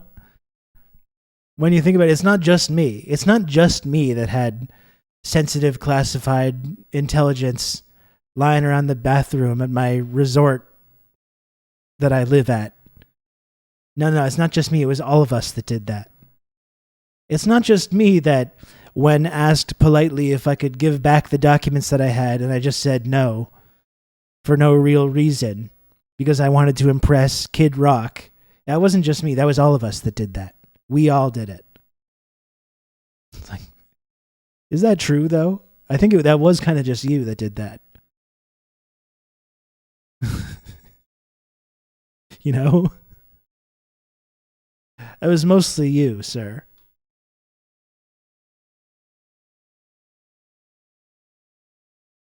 I want to look at that Venezuela quote as well. Yeah, this is fantastic. Like, and this is what I'm talking about. This is really, when it comes down to it, and why this, like, if you want to make a case that the quote deep state went after Trump, this is a big part of it, you know? Because he says the things that you're only supposed to imply, or that you're supposed to be, that's supposed to be hidden under these layers of rhetoric that obfuscates the real reality of empire. This is why they can't stand him, because he just ditches all that and just talks about the realities of empire and is very open and honest about it. It's one of the only things that he is honest about. He's a very dishonest person, you know? I don't want to say that this is a man that has integrity or is an honest person. He's not in any way. This is the one thing that when he talks about the realities of U.S. empire and how it works and what its goals are, he's actually very honest. That's one of the only times that he is honest. How about we're buying oil from Venezuela?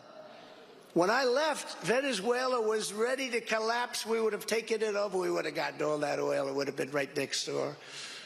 But now we're buying oil from Venezuela, so we're making a dictator very rich. Can you believe this? Nobody can believe it. You know where the... First of all, it's funny to be like, the oil is bad.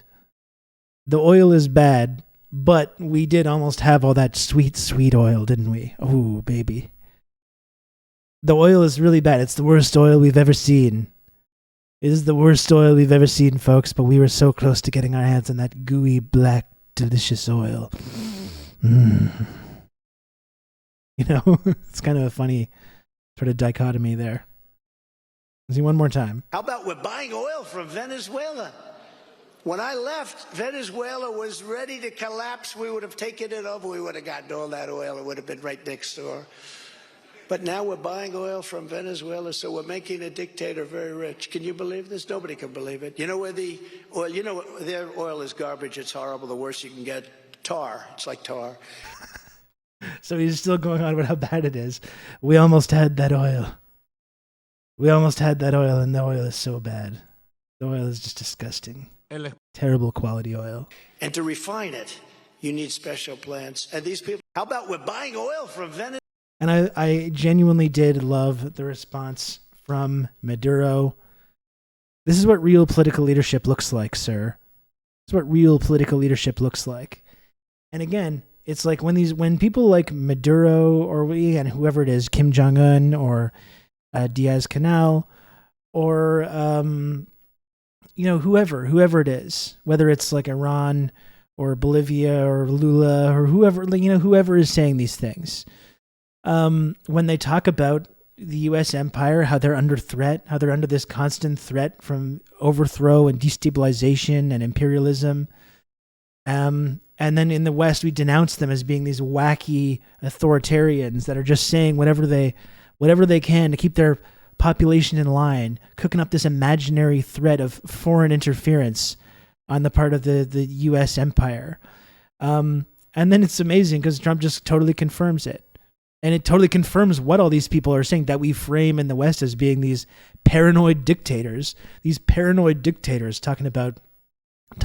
spreading this dangerous conspiracy that the United States, through propaganda and economic warfare and subversion and intelligence agency shenanigans, are trying to destabilize our society. They're trying to overthrow the government.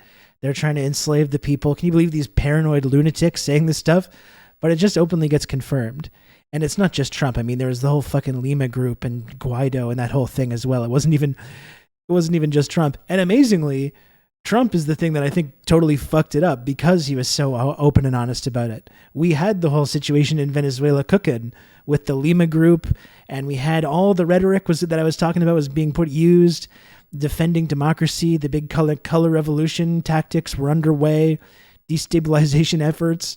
You had Canada giving it this respectable veneer with the Lima group and the whole Guaido thing. And then you have Trump just like bursting in there and being like, we're going to take that oil, and giving these like Cold Warrior monsters like Elliot Abrams, who helped cover up a genocidal massacre in the 80s, putting these fucking people in charge of the whole operation, proving to everyone that actually lives in this country that indeed they were the victims of this like assault, proving exactly what they've been saying. Yeah, and Biden does it with a senile wink, the Nord Stream 2 thing. Again, we're going to get to that next. But again, I did love this response from Maduro. And again, this is what real political leadership looks like. El expresidente de los Estados Unidos, Donald Trump, declaró su crimen. Un crimen de lesa humanidad contra el pueblo de Venezuela. Declaró que el objetivo de su gobierno y de la agresión y las sanciones contra Venezuela era hacer colapsar la sociedad venezolana para que el poder imperialista de Estados Unidos se apoderara del petróleo venezolano, se apoderara de las riquezas de Venezuela. He was saying those things, yeah. Diría un buen abogado, a confesión de partes, relevo de prueba. I love that. Trump ha declarado su culpabilidad en crímenes de lesa humanidad contra el noble y pacífico pueblo de Venezuela. I really love that. As a good lawyer would say, by confession of the parties, there's no need for evidence. By confession of the parties, there's no need for evidence. They just admitted what they're doing. And there's plenty of evidence as well. Like, there's no shortage of evidence. We literally declared some random guy to be president of Venezuela. So there is, in fact, plenty of evidence. But I think the confession here, the confession that he's talking to, is confessing the totally sinister intentions of that plot to overthrow the Venezuelan government. That's the confession, right? Not that this plot was happening in the first place, but he totally exposed the naked truth of it for what it is, you know? And it wasn't this high-minded exercise in increasing democracy or human rights or whatever the fuck that the Lima group types were saying about this. That's the confession. He's confessing just the naked truth of the violence behind these intentions. Don't they have some mineral that we want? Maybe they might have made discoveries. I know Bolivia has made huge discoveries in lithium, and I think that was a big part of why the Bolivia coup was going on with Evo Morales, which deranged, tanky conspiracy theorists like me were saying when it was happening, this is a coup, there's a coup happening, and all the fucking sensible, moderate OSINT guys were like, well, no, let's not throw around these kinds of terms. Morales was going against the term limit rules and like coming up, there's, you know, these rules were not being followed properly. You know, and that actually is a good segue to get into what I'm talking about next, which is this idea of the tanky conspiracy theories, and how in believing in some of these quote unquote tanky conspiracy theories is a good way to be completely correct the vast majority of the time about any kind of geopolitical event that happens, you know? And the Nord Stream 2 pipeline is a great example, but Bolivia, you could take to look at during Trump, the Bolivia and Venezuela, going back all through the past, you know? The deranged, paranoid, delusional, tanky conspiracy theories are each and every time proven to be correct. And that's why when people tell me, you can't have some kind of foreign policy analysis that's just based in America being bad. You can't do that. And I say, yes, you can. And you can do that, and you will be proven right. If not 100% of the time, the vast majority of the time. You'll have a far better track record than you would if you believed all the bullshit that comes from the U.S. intelligence community or the U.S. media.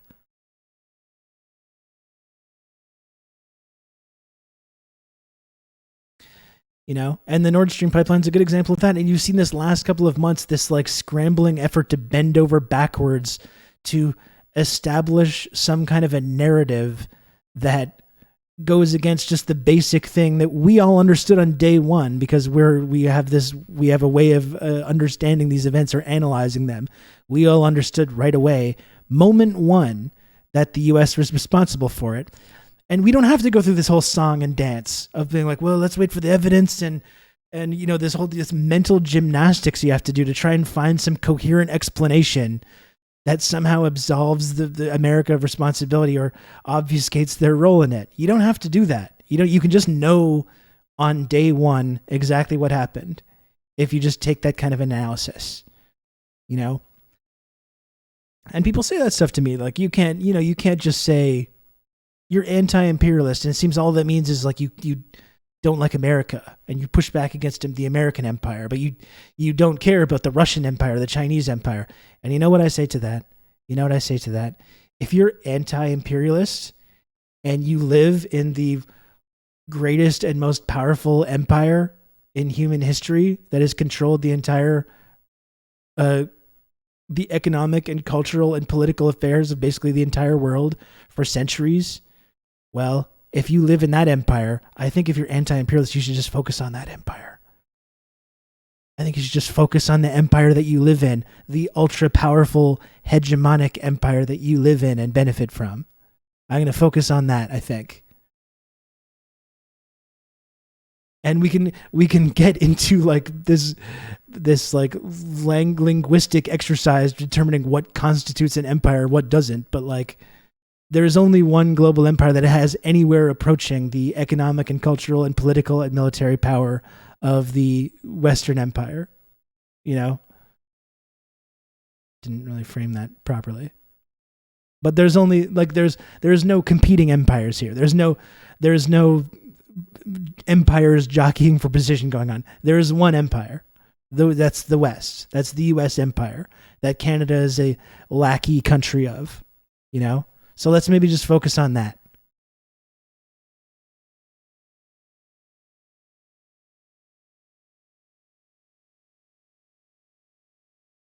Anyway, let's check out this Chris Hayes tweet, which I ratioed Chris Hayes on this. That's how little credibility anyone has here on this.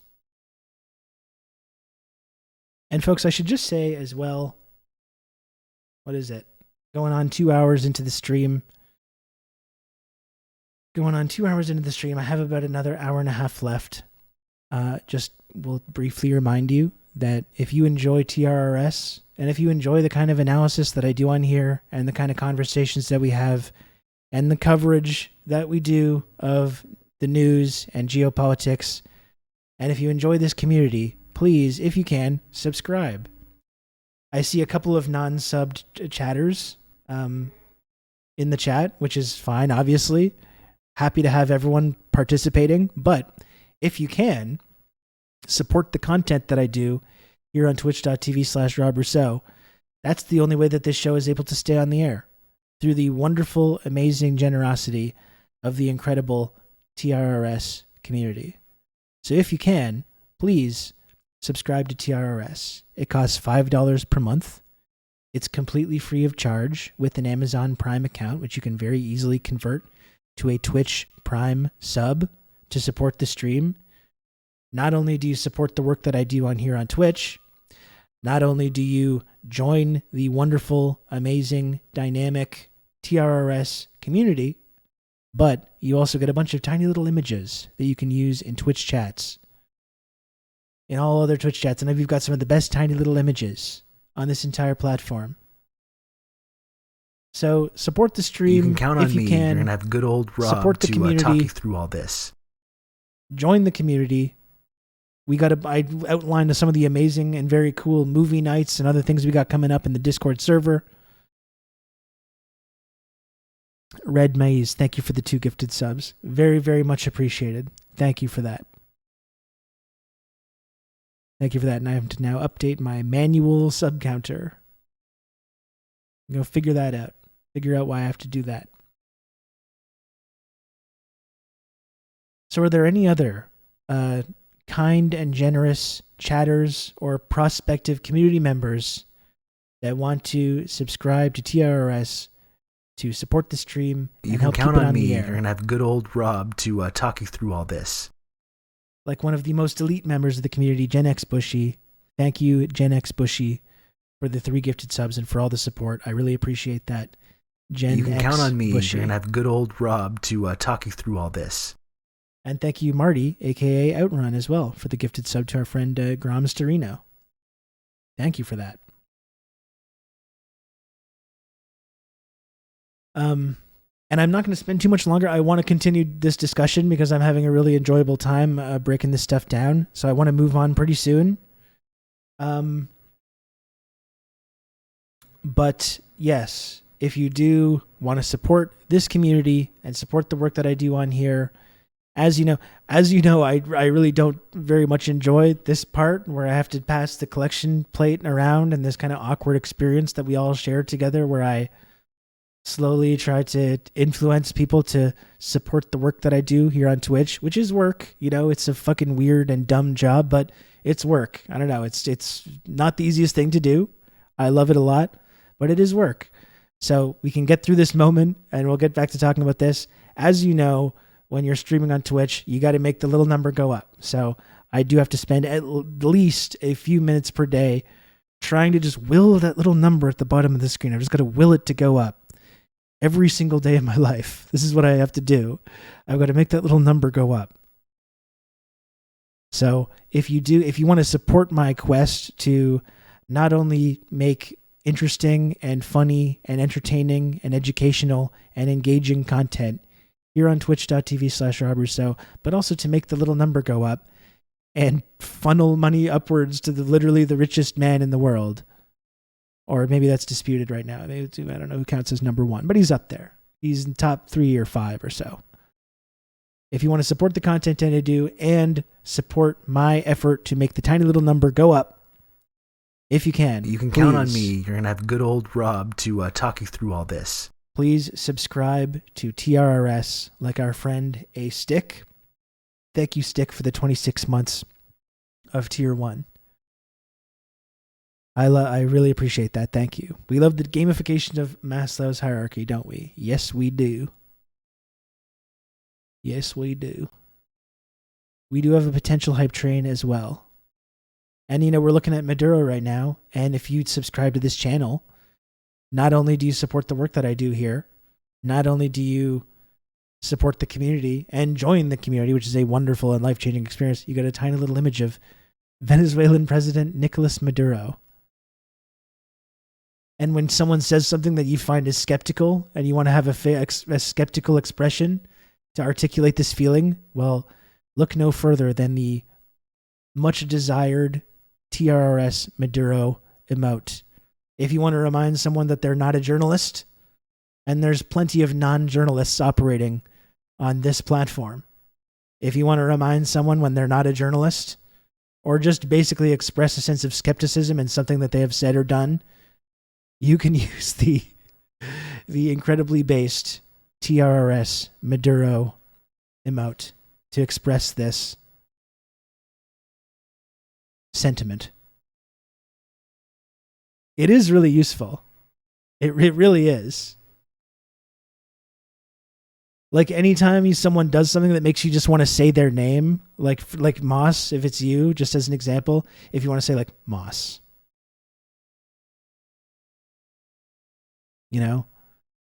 it immediately works. You can just write the person's name with that face, and the message it instantly gets across.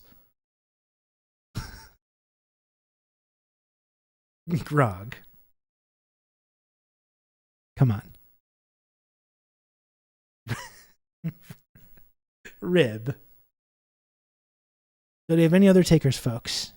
Do you have any other takers? Does another kind and generous chatter want to contribute to this stream, and then I can move on from this half-hearted pitch segment? I think there's been times in the past when I've tried to be a hard ass about getting people to subscribe, and I just can't do it anymore. I can't do it. People are very, very generous that support this channel, and believe me, I do recognize that. You can count on me. You're going to have good old Rob to talk you through all this. It's something you got to do if you want to be on this platform. It fucking sucks. I would rather, as I've said many times, I would much rather just have a decent, stable job in media, considering I do have a large media platform. I do have the ability to articulate these things and host live shows every day for multiple hours at a time. You'd think maybe there would be a space for me in like the actual media in this country, but no, they don't want they don't want people that express this kind of viewpoint on there. Sunny Sola, thank you very much for the three gifted subs. Thank you very much, Sunny Sola. I appreciate it. I appreciate that a lot, Sunny Sola. We're all being proletarianized. We're all being forced into the gig economy, whether we like it or not. Absolutely, clavecinist. And, I feel very fortunate that my gig economy job is sitting here and hanging out with all of you folks and talking about these things, which is something that I happen to enjoy doing a lot. But yeah, just in general, being in the gig economy, even if you're doing something that you like, is a difficult and stressful and strenuous way to try and earn a living. By the way, it's not a cult. That is true. Really important to point that out as well. Really important to point that out.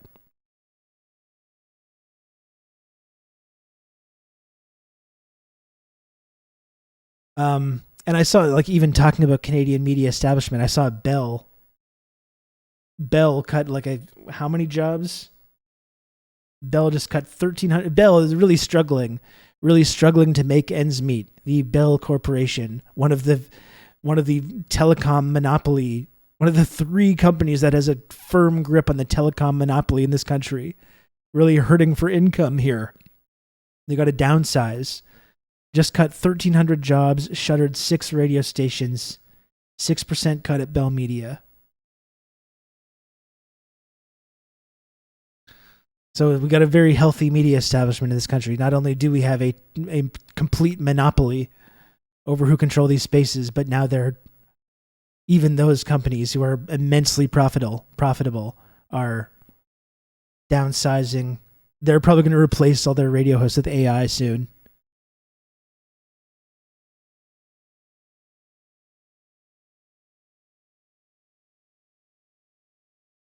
Bell Canada or Bell Media. Well, it's just Bell is cutting 1,300 jobs, shuttering 6 radio stations, and a 6% cut at Bell Media.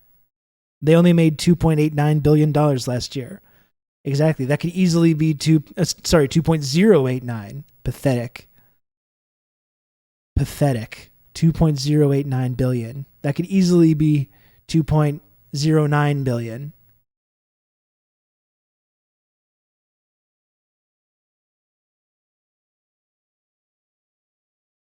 It's reprehensible that there's not a single party or even politician constantly making the case for nationalization of all our natural resources and telecoms utilities. Nikki Ashton is the only one that I've ever seen remotely come close to that. And of course, that's why she's like wacko, crazy public enemy number one among NDP members, you know? She associated with Jeremy Corbyn, a immensely popular movement leader in the UK that inspired a generation of people to get involved in politics and maybe slightly turn down the cruelty knob by like a notch or two. But no, Nikki Ashton associated with him, this dangerous radical, so she must be destroyed as well.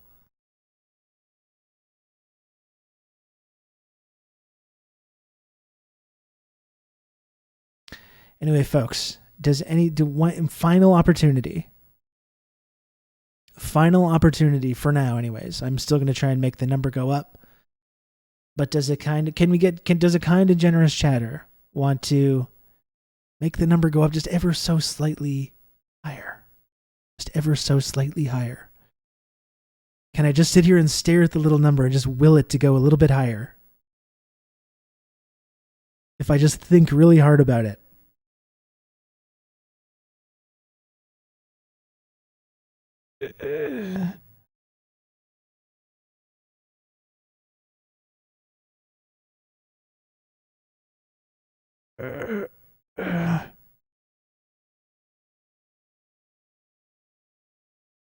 Go up.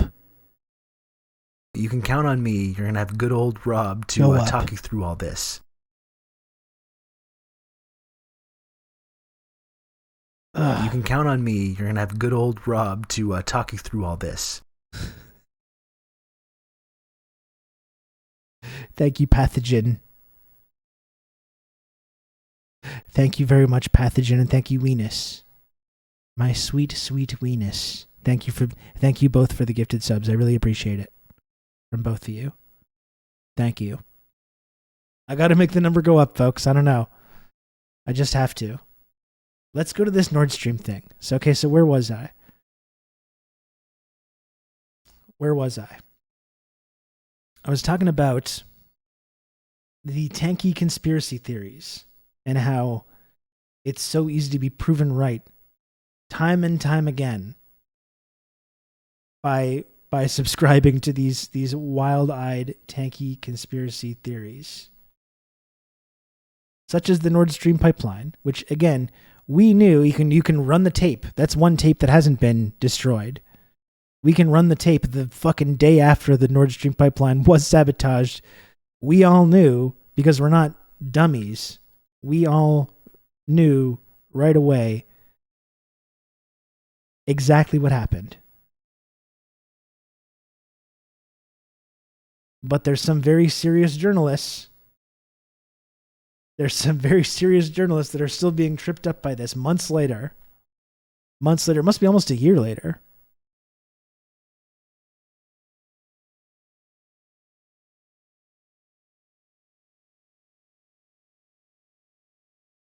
Unfortunately, any nationalization in the U.S. is only going to come via more open fascism and in pursuit of more profit at the expense of all human life on Earth. I mean, that is probably true. And like, if anyone, I talk about the need for someone in Canada to, fight for this nationalization, whether it's in the oil and gas industry or the telecom industry or any of the other monopolies that we've got going on here. And I know full well that if someone ever came within reach of actually implementing that in any way, they would be immediately either had their careers and lives destroyed, would be overthrown, would be openly assassinated if it came down to that. We know that. We understand that. But that doesn't mean that I don't think we should try. I think if that's the case, and we don't actually live in a democracy where you can't actually vote for someone you can't actually organize and vote for somebody that's going to nationalize these industries. I would like that to be like really spelled out for everyone. You know what I mean? I still think that would be worthwhile. I think it would be worthwhile to just spell that out for everyone, that we actually don't have the democratic possibility of implementing these kinds of changes. No, I don't think it's a possibility either, but I think it would be worthwhile to still try and enact that kind of a program just to provoke the very kind of consequences that we're talking about here. Nationalize instant pot production, exactly. So, okay, so here it is. So here's the now that they've had, so let's look at the timeline here. So we have that story from Cy Hirsch a couple months ago. And then since that time, you see how there's been this effort, for a while with Nord Stream, is like, let's just not talk about it and the story is going to go away, right? Let's not talk about it and the story is going to go away, even though Biden, and this is all the evidence that we needed. What did Maduro say? What did Maduro say just in that clip you were just watching? The admission, I already forgot what the actual term was. But like, you don't need evidence when someone admits to it. And when Biden said, there will no longer be a Nord Stream pipeline, we'll see to that. We'll make sure of that, Jack. And then there's not a Nord Stream pipeline after that. Well, that's really all the evidence that I need. Like when the president of the United States, very similar to Trump in that case, when the president said, no, there's not going to be, we'll see to it. We'll see to it. There's not going to be a Nord Stream pipeline. Well, that's good enough for me. When, lo and behold, a few months later, there is no more Nord Stream pipeline, as a deranged, tanky conspiracy theorist, my assumption in that moment is that the U.S. was responsible. You know? But again, the people in the OSINT community and all these other folks want to make sure we have a very nuanced understanding. They want to investigate all the facts or whatever. And so you see, the first instinct was just not to talk about it. And not only Biden, but that Polish MEP, husband of Anne Applebaum, the revisionist historian that's been absolutely integral in promoting this idea about Ukraine being under the Soviet occupation and rehabilitating these kind of right-wing Ukrainian nationalists. Her husband, the Polish MEP, celebrates the pipeline being sabotaged and says, like, thanks, U.S. So it's not just Biden, but it was that guy as well, just on the day that it happened. And he deleted that tweet, by the way. So it's clear. It's clear what happened just from that. That's all the evidence that I need to know that the U.S. was responsible, right? But obviously for a lot of people, that's not convincing enough for whatever reason. And so since that story came out, since that Cy Hirsch story came out, there's been this overdrive push to discredit that story and to establish a timeline and mix in some kernels of truth, but with the ultimate goal of absolving the United States of responsibility. You know? So not only do you discredit the Cy Hirsch story, which basically acknowledged that the U.S. government and the CIA were responsible for this, discredit that and establish a kind of sense of plausible deniability for the United States, where they can say that they weren't responsible, kind of put a culprit into place, even though they've given up on the idea that Russia was responsible. Even America is like, no, Ukraine was responsible, but we had nothing to do with it, though, you see. We had nothing to do with it. So that's what's been going on over the last couple of months. There's been this effort to establish this alternate timeline that indicates that Ukraine did sabotage the pipeline, but that America just wasn't involved, like, in any way. Which is incredible just in and of itself, and which is so much more convoluted and more difficult to accept and understand than just the basic idea, which again, we as wild-eyed, tanky conspiracy theorists understood on day one, which is that the U.S. was responsible, right?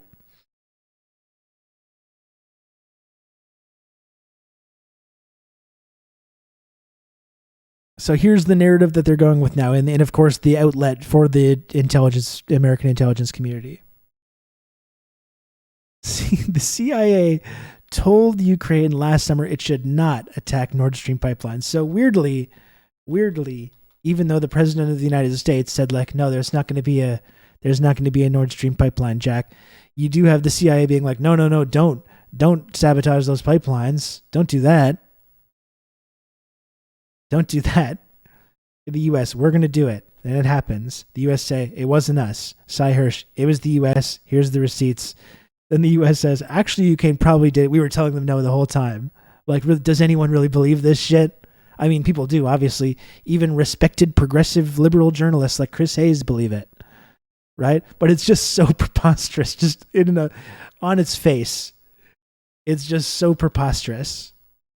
The CIA told Ukrainian officials last summer that it had learned of what it thought was an aborted plot by the Ukrainians to attack the Nord Stream pipelines, and the agency reinforced its objection to any such operation. So, I mean, that's silly in and of itself, right? Just the idea that, so we didn't do it. It was Ukraine that did it, the country that we have given 100%, we've been giving arms to and training for now, I mean, going back decades, but just over the last decade, which we've materially and politically supported in every way. We've given them billions of dollars in weapons and training, but we're somehow not responsible when they use this weapons and training to establish this infrastructure, which we openly acknowledged, our head of state openly acknowledged was a target. But we're somehow against that, though, and we're somehow not responsible. Like, think about the mental gymnastics you have to go under to, like, frame this properly. You know, we've armed this place. We've trained them with the CIA. The CIA itself, who's literally leading this story, saying we had nothing to do with this. The CIA has been training and arming these Ukrainian militias. They've been getting endless diplomatic cover. The media has been fully on board with whatever. But no, we had nothing to do with this, though. They simply used our weapons and training that we gave them, but we have nothing to do with it. We're not responsible. And even this, like, what if this is the story that these people want to believe, as much as it's completely convoluted and ridiculous to just not accept the basic fundamental truth that the U.S. was responsible. But if this was the story that people like Chris Hayes or whoever wants to actually believe, these New York Times readers or MSNBC watchers, then what you're talking about is a rogue state that is not doing, that is like, should not be getting endless arms and training. So that's the story that you're rolling with, is that you're giving them all this arms and training, and then they're just going ahead and doing things that you don't agree with or you don't approve of or you told them not to do. Does that sound like a good idea to continue arming and funding and training this place?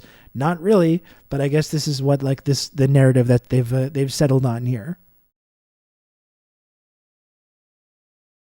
Now just use our explosives to explode the other stuff we talked about, for sure. And now we're doing the same thing with the dam, right? We're doing the same thing with the dam that was blown up. And again, we know what happened with that. We know what happened as soon as the story came out. But we're going through that same process now. That same multi-week or multi-month process where we say, no, it was actually Russia. Okay, it was Ukraine, but we had nothing to do with it. And all that process of mental gymnastics that has taken place for the Nord Stream pipeline is just going through with that dam right now. And it's the ultimate truth of it is going to be the exact same fucking thing. The same thing it always is. You know?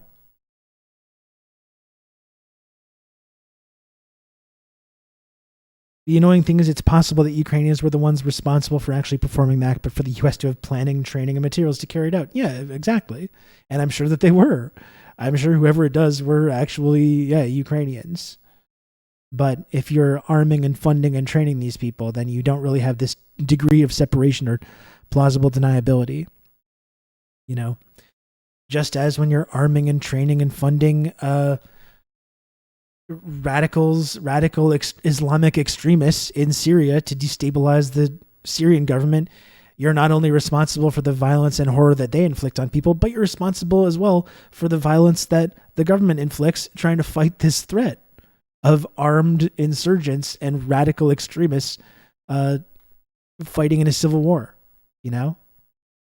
You can't arm and fund and train these people and then throw your hands up in the air when they start committing violent acts of terrorism with the arms and funding and training that you've given them, specifically directing them to do these things. And again, we've looked at the CIA manual. Like we know what they train these people to do. Like we know that the CIA has been training these people. What's one of the main things that they train them to do, in addition to staging false flag attacks and attacks on civilians? Well, destroying infrastructure is a big part of that. You know, I always go back to that Yahoo News story from a couple weeks before the invasion started about these CIA trained stay behind armies that the CIA was putting in place in Ukraine, destroying infrastructure in addition to carrying out these other acts of violence and attacks against civilians. That's part of what they get trained to do. And that's not a tanky conspiracy theory. We've read the fucking instruction manual. This has been widely reported, exactly what goes on with this kind of training. You know? So we train these guys to, stage false flags attacks, kill civilians, bomb infrastructure.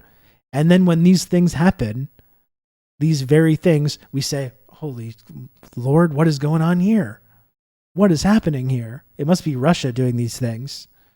Or it must be this rogue sect of Ukrainians that somehow just are not listening to what we're telling them to do. You know?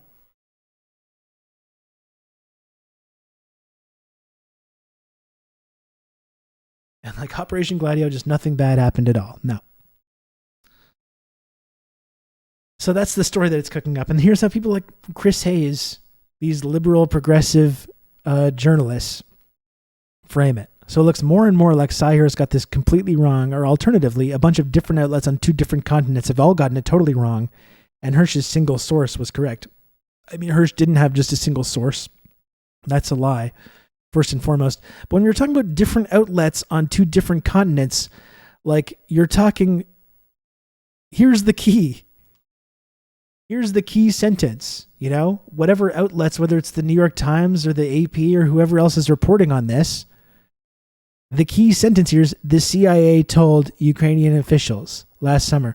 Where are they getting this info from? Where are they getting this info from?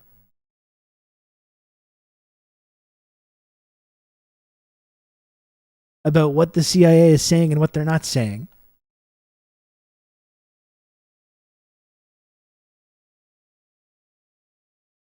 And I was happy to ratio Chris Hayes on this. They just said they didn't do it. Case closed. That's journalism. That's Western journalism. Well, the CIA said they told the Ukraine not to do it. They told Ukraine not to do it, and they did. Like, that's kind of messed up. But like, here's the thing about the CIA though, is that they do actually lie. They're somewhat known for this. I don't think I should have to explain this to like a Chris Hayes, who's like apparently a professional journalist. Chris, you're not a journalist. You know this. I don't think I should have to explain this, but the CIA is they're actually liars and murderers. This is what they do. Here's a really interesting part of this story though. And I'm not sure if you dig into this, I'm not sure how many of you have really like tried to dig into this. But where's that information coming from? That's the question. Where's my fucking bookmarks? Do I have bookmarks now, or is that now just for Twitter Blue users? So where's this information coming from? Is it just coming from CIA sources? No. It's coming from leaks. And here's where you really get on the Mr. X conspiracy hat. Okay? And this is something else that we were talking about. So the U.S. warned Ukraine not to attack Nord Stream after it obtained detailed information about a Ukrainian plot to destroy a main energy connection between Russia and Europe. How do we know this? Did the CIA just say this? Did they come out and say this? How do we know this? Well, we know this through these leaks. The intelligence reporting was shared online on Discord, purportedly by Air National Guard member Alex Teixeira, who was arrested in April and charged in relation to the leak of sensitive U.S. documents. Remember that? Remember when we were speculating on what was going on with those leaks and whether that was maybe an intentional aspect to these leaks being released? Whether this guy was maybe just some kind of fall guy, and the role that like Bellingcat and these OSINT guys played in not only tracking down the guy's identity, working with the state to track down the guy's identity, and then bragging about it online. Remember when we were speculating on that? Isn't that kind of interesting? We were really speculating on these leaks and what was going on behind that and whether maybe some of these leaks might have been intentional. And then a couple weeks later, turns out our non-state affiliated brave OSINT soldiers determined through these leaks that the CIA was actually begging Ukraine to not blow up the Nord Stream pipeline, and they just wouldn't listen. You know, sometimes on this show, we come across stories that I like to describe as things that make you say, huh.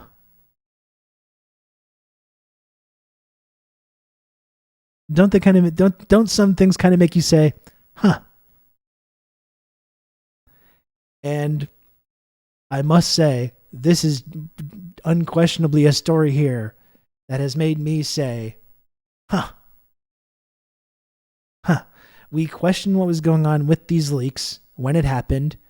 There was a lot of speculation that there was more to that story. We saw the role that these like Bellingcat guys, these like anarchists, these state-hating anarchists that seem to love to work with the American intelligence community to track down the source of these sensitive leaks. And then we have information from these leaks being used a couple weeks later to absolve the U.S. and the U.S. intelligence community of culpability in the destruction of this civilian infrastructure.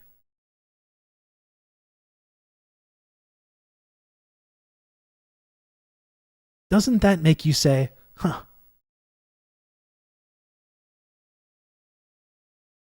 Huh. And then Chris Hayes, of course, I think is a smart person. This prominent, progressive, liberal commentator just regurgitates it as fact right away. The CIA was begging them not to do it.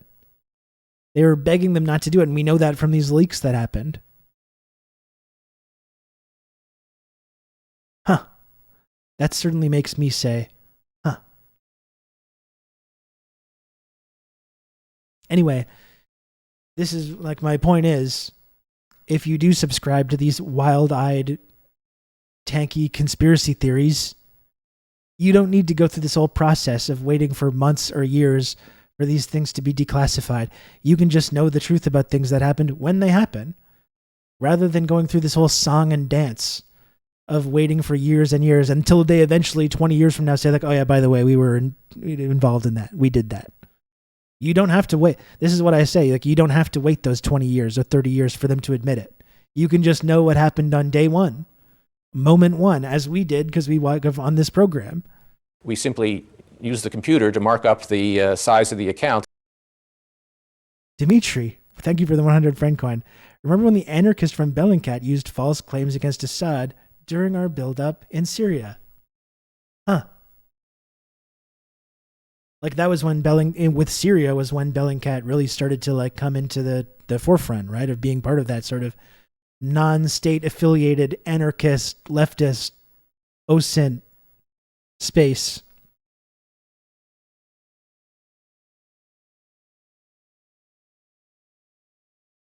Huh. That really does make me say, huh.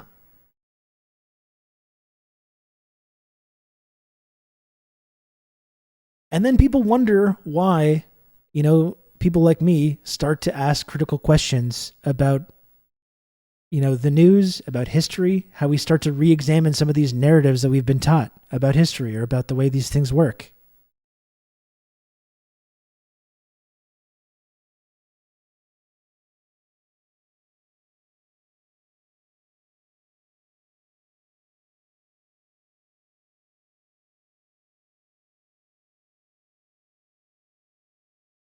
So I've got to look at this. I've got to look at this post, which was like, first of all, there's a lot of funny things about this.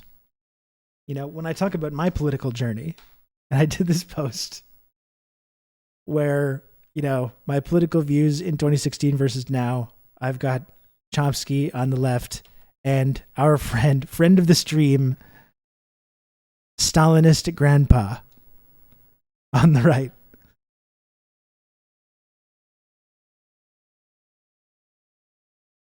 This is my fave headline from New York Times 2 months ago. Suspicions multiply as Nord Stream sabotage remains unsolved. It may be in no one's interest to reveal more. That was fantastic. You're right. Yeah. Robert, I don't have a take on Bolivia, but it's not a coup. Evans. Yeah, and Justin Ling was one of those guys as well. You know, Vice and Bellingcat and the role that they've played in perpetuating some of these pro-empire narratives, going after official state enemies, building up credibility, a kind of progressive credibility, covering the far-right movement in the West or in America, and then taking that coverage and directing it towards like official state enemies of the West. And as when that coup was going on in Bolivia, even then, you know, it's been a couple years that I've been kind of doing this shit now. Even then I was saying it's a coup right away. Of course, because I'm not a fucking moron. And you're able to understand these things when they happen without waiting for the years for the evidence to be released. When the fascist dictatorship arises in these overthrown governments.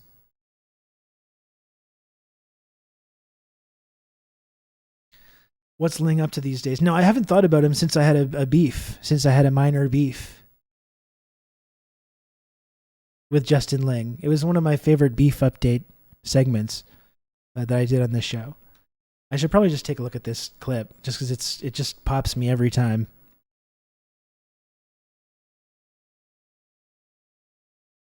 It just pops me every single time. Stalini, დიდი ადამიანი იყო. ხო. უბრალოდ არ დახოცამდა. შენ ბაბუას. ნო. ის იქნებოდა, ხო?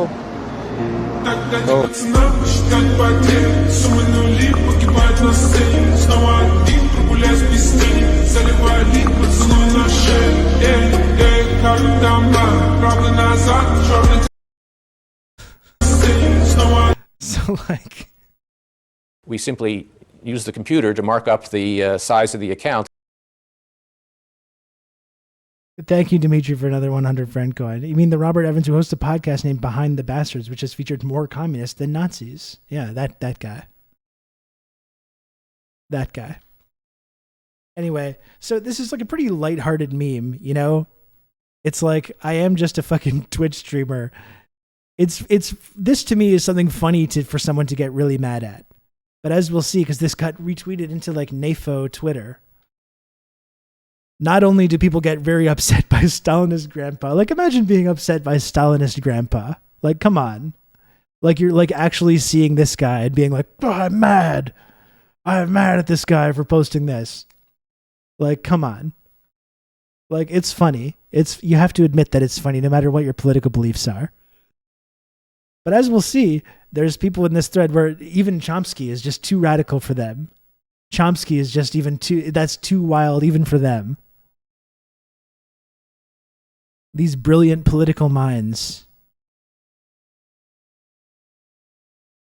First of all, this guy, I think maybe thought I was agreeing with them and posted this fucking meme, the yet you participate in society thing, saying, I would rather not be murdered by Russia for no reason. And Chomsky says, have you considered that the United States has also done bad things? I am a linguistics professor. And it's like, yeah, I don't think that's a great example because it's not just about saying the U.S. did bad things, but like one of the bad things the U.S. did was overthrow the government in Ukraine and provoke the war in Ukraine. And the whole Maidan and Maidan protest and color revolution, that's yet another example of one of these tanky conspiracy theories, which it's very clear to see what's going on, but which many people seem to really struggle with, you know? It's very clear what happened. It's very obvious. Like our friend in the chat the other day I was kind of trying to argue about this, and it's just very simple. It's very simple. No matter what kind of democratic origins this protest movement has, you see U.S. officials getting involved on one side of it, and then you see the resulting government that comes into place, as well as the context about the IMF and Russian gas and all the storylines about that. It's very clear to see what happened. It's very obvious. But if you're like one of these, if you're not one of these deranged tankies like we are, I guess, it's confusing, but it's actually quite clear. So yeah, I don't think that's a great example of a Chomsky L. Because when we're talking about the U.S. and these bad things the U.S. did, one of the central bad things that we talk about in this context is provoking the war in Ukraine, which was indeed a bad thing to do.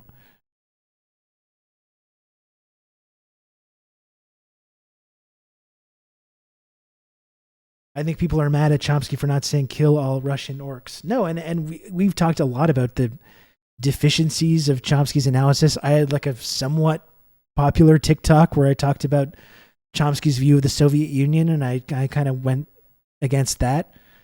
A whole lot of very, very flawed figure, Chomsky, and say nothing of his relationship with Jeffrey Epstein, which is super creepy.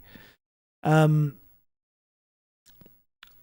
he's been good on this. He's been good on this conflict, on talking about Ukraine and being very unapologetic in his analysis of it. And yeah, that's been, for the NAFO people, that's been more than enough. You know, he's been a big enemy of theirs just because he's held true to his stance on this, which has been not exactly a popular stance in the West here.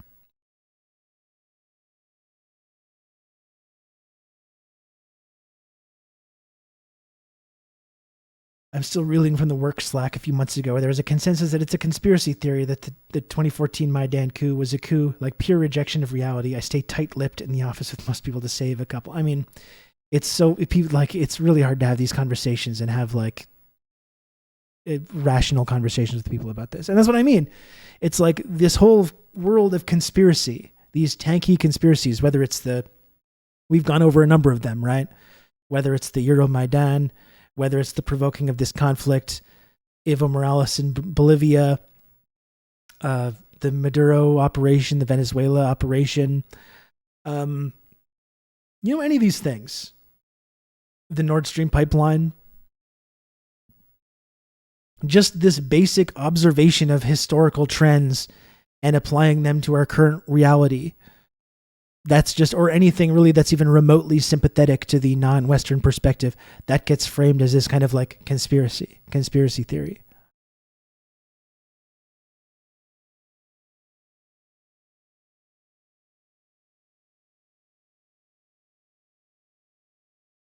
What does the Iraq invasion in 2003 and the war in Ukraine have in common? White Westerners in both instances seized their chances to be super racist against Iraqis and Russians. And, I see people like making the Putin bad argument about Ukraine and Iraq as well, and saying like it's no different than I opposed Iraq and now I oppose Putin because he's just doing what America did to Iraq. And as I've pointed out before, and this is not even defending Putin or saying Putin is a great guy, which, as we know, I don't agree with. And I do think Putin is bad, as I've articulated many, many times. But a number of fundamental differences between Iraq and Ukraine. First and foremost, Ukraine being directly right next to Russia, formerly a part of the Soviet Union and a key ally of Russia, not this country halfway around the world or the entire way around the world that poses no actual threat to them. And all the stuff about NATO encirclement and NATO pushing right up to the Russian border and arming and funding these Ukrainian militias, that's not a conspiracy theory. That's actually stuff that happened. It's not like Colin Powell in the UN holding up the anthrax or whatever it was, or talking about the mushroom cloud. The expansion of NATO, the arming and funding of these Ukrainian militias, those are real things that's not a conspiracy. Those are real things that are documented, that actually did happen. And you can say that the invasion is bad or that that doesn't justify anything. And that's like, I accept that. We can have that conversation. But those were actually real things that were happening in this country that's directly their neighbor and their former greatest ally, which is nothing like Iraq. Anyway, I'm getting ahead of myself. But so that's what I mean, though. For some of these people, Chomsky was just way too much. way too much. Not only is Stalinist grandpa too much, but Chomsky is too much as well. So you haven't moved an inch from being a genocidal appeaser, says that guy. Says Vayutas Jokubauskas, who I would love to know what his grampy was up to, or his great grampy, his Opa. I would love to know what Opa was up to during World War II. I'd be fascinated to learn, actually. You have some people supporting me. The genocide defender to genocide defender pipeline, says MF Blonde. Is that what flag? With an Australian flag in bio. A fucking Australian is accusing me of being a genocide defender. That's rich. That's really rich. You went from it didn't happen to they deserved it. And I got to look at this one. This was really... This guy was like, I'm going to really have... This is my time to shine here. This is my time to shine. I want you to look at this exchange. I guess this is the beef update. I never really did a proper beef introduction to this. But this guy says, this guy really let me have it. I think he's a veteran of like the Croatian War. I was looking into this fellow a little bit in the 90s. He says, stop fantasizing about Stalinist purges. You're a podcast dork softer than the turds of a pet pageant poodle.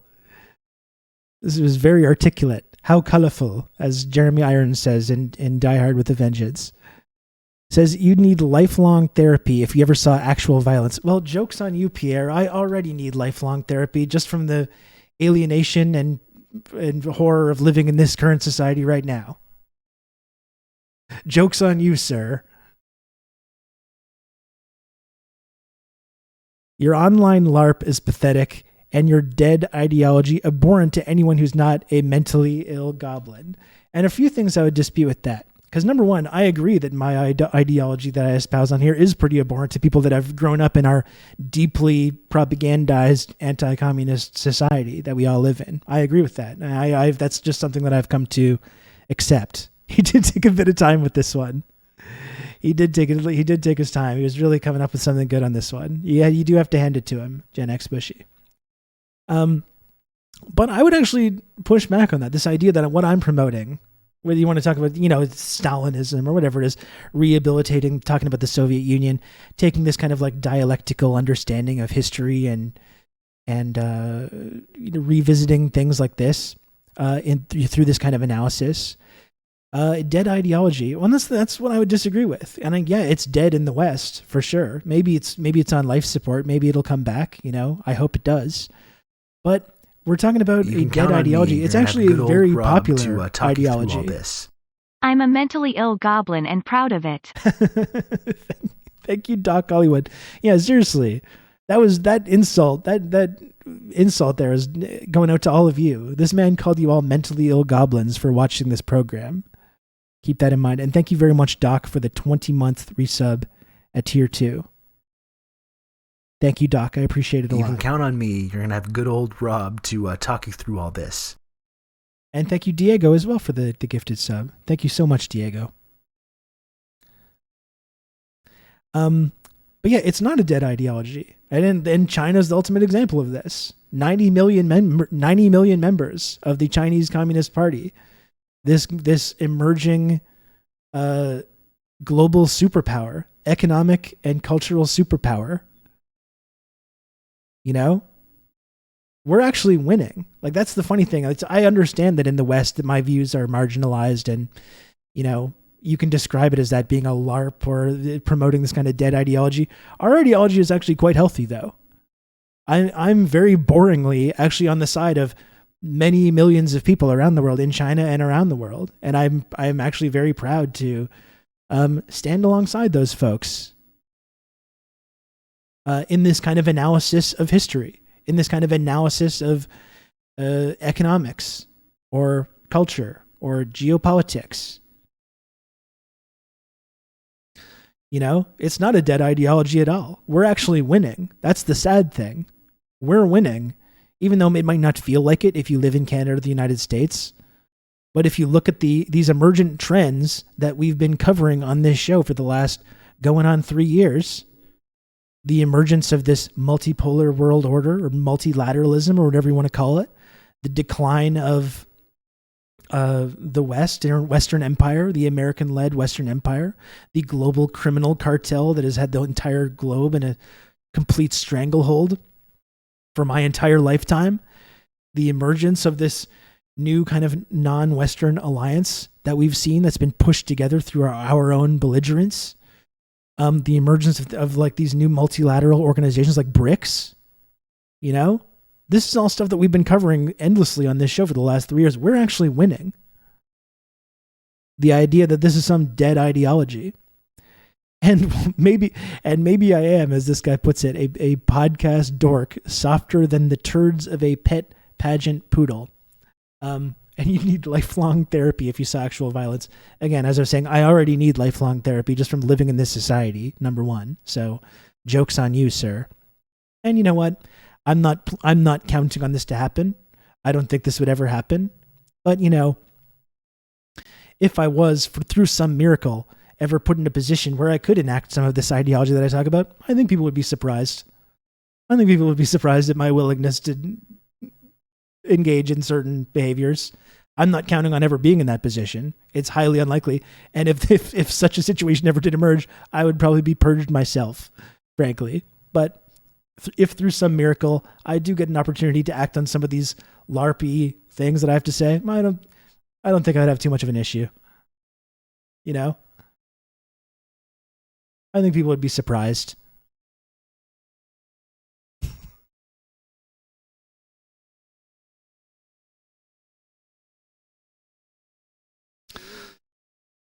I need lifelong therapy from being a Habs fan.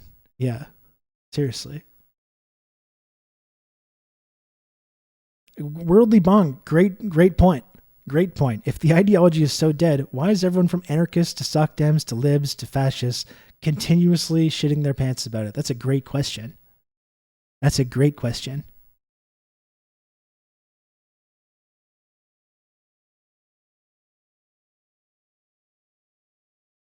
Can't wait to get put in front of the wall by Rob. Well, this is, and I'm not trying to act like a big tough guy or anything. I'm not a tough guy, but I do have a lot of anger for people that have steered our society in this direction, who have put the whole fate of the planet at stake, like our friend at the beginning of the stream was warning us.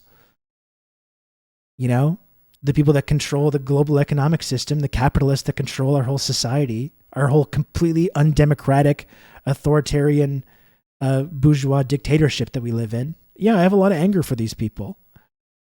And it's like, oh, if you see actual violence, but we see violence every day. There's already violence happening every day. We see it when we walk past the tent encampments. We see it when the police are murdering people in the street. We see it in our prison system. We see it in state violence being inflicted towards indigenous people and other people of color. There's already violence going on. It's not like we live in a society that's not violent now.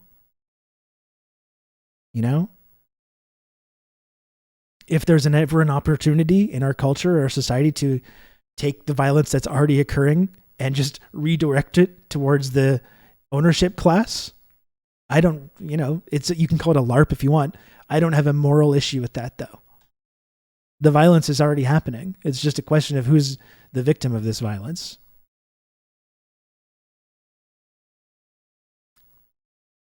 Anyway, a little capper to this exchange that I had. I said, so you're going to subscribe to the podcast, or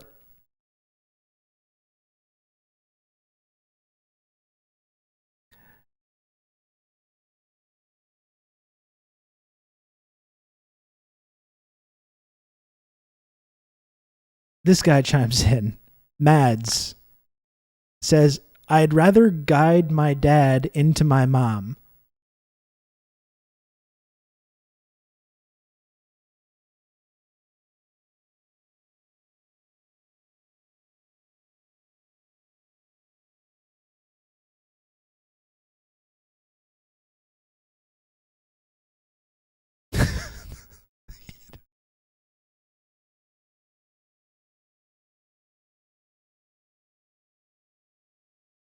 You know? I would personally, under no circumstances, would I just type something like that willingly and post it online. I just thought that was like, that's such an escalation. It kind of seems like you're like thinking about that a little bit. I think when you say things like that in a conversation that you are not involved in, when you just chime in out of nowhere to put forth that you would rather do that, I think that's like saying something a little bit weird. Sometimes a cigar is just a phallus. That's right. Like, you know, you're really escalating there. You're really escalating to like extreme levels when someone says, do you want to subscribe to my podcast? And they'd rather do that. It kind of seems, the impression that I get is that you would rather do that than a lot of things.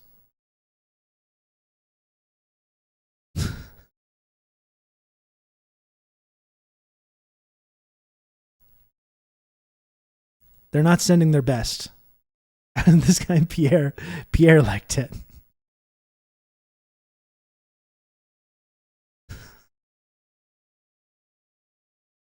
I don't know. So that's the thing. It's like I wasn't really super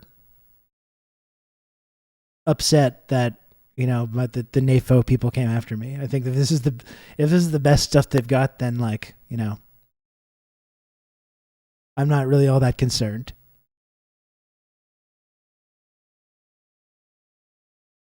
What am I coming into? It's a great question. What am I coming into? He says. There's even more subtext there.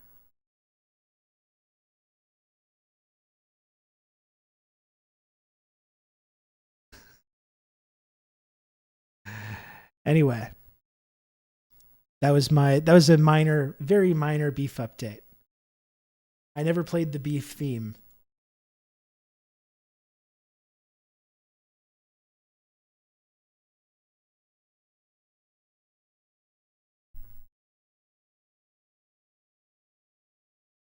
See if I can find.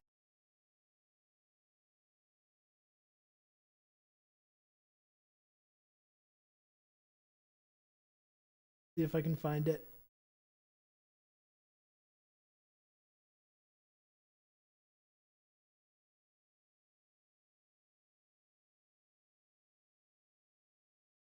Or this is all going to be worth it. Okay, here we go.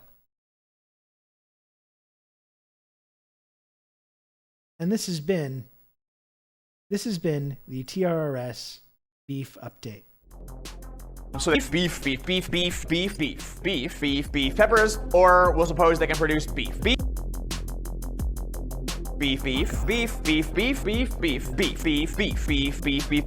The opportunity cost of beef. The value of beef. 5, 4, 3, 2, 1. Beef. To get one more beef. And we're measuring the sacrifice of beef. And therefore I get one beef. Beef. Nothing but beef. Beef. There's more beef in the world. Beef.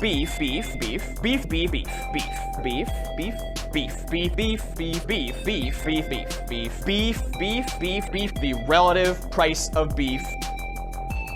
Beef, and put them into beef. So beef. That was it.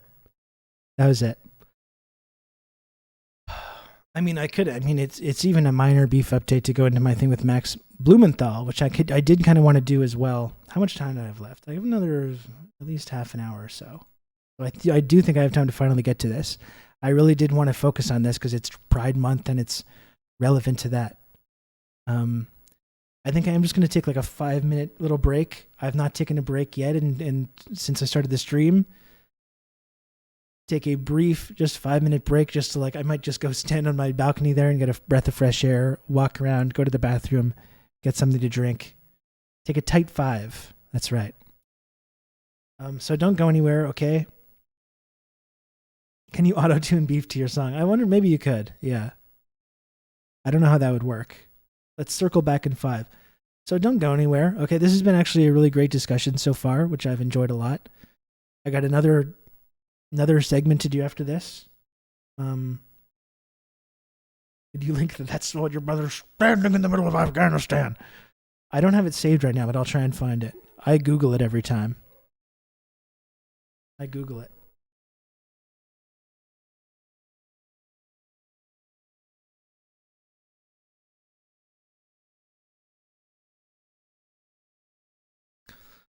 So let's see here. Let me just take a little brief time out.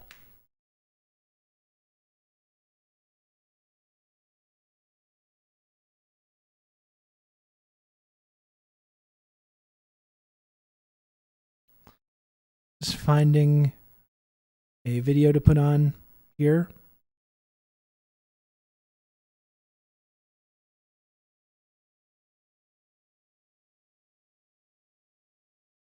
I have to go to the bathroom. Really hope that I can do that soon. Okay, so please don't go anywhere, folks, okay? It's going to take a brief time out. I'll come back. We'll do some more interesting and exciting discourse. Okay? So don't go anywhere.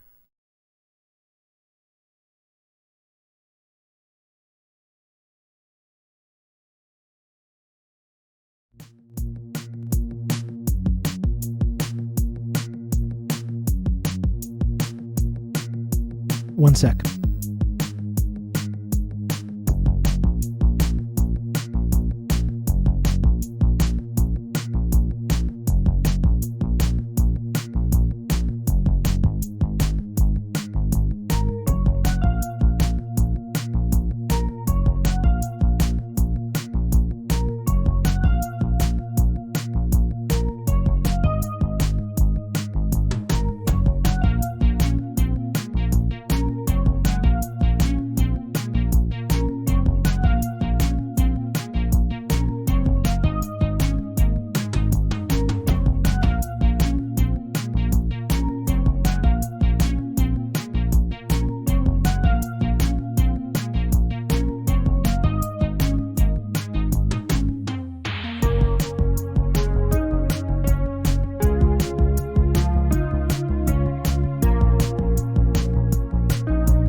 Hello, hello, hello. Okay. Thank you for indulging me. Thank you, Chet, for graciously allowing me to take a little short break. I know it's upsetting to you. I know it's upsetting to have me stop for a few moments to carry out basic biological functions, etc. But thank you, Doc. I missed you as well. Need ideas on what to do. You got any cool green spaces you can go visit, coal mine? That's something. That's something to do.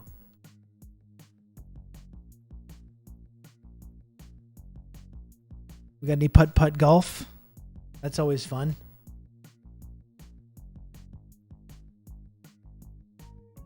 How dare you not stream for 14 hours? No more breaks to mine coal. No, I'm toiling away in the content mines for chat's benefit.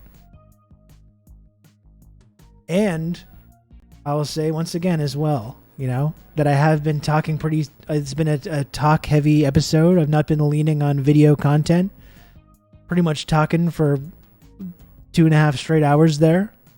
And I'll just briefly remind you before we move on from this segment to please, if you can, support TRRS by subscribing to the show. Costs $5, completely free of charge. If you have an Amazon Prime account that you can convert to a Twitch Prime sub, please support the work that I do here on Twitch. Support TRRS. Help keep it on the air. Every little bit helps. I appreciate it a lot. Please, if you can, subscribe to TRRS. Help me make the little number go up. Help me eke out a small living doing this kind of commentary and analysis.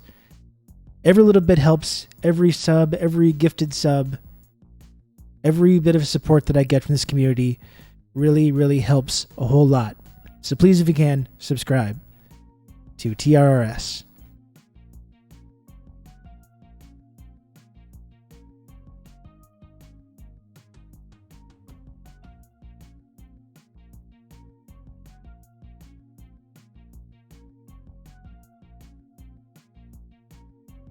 It's so funny being like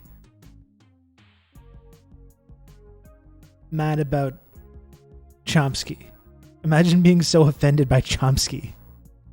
How fucking completely twisted up with reactionary empire propaganda you have to be to think Chomsky is like offensive, like an offensive figure to follow.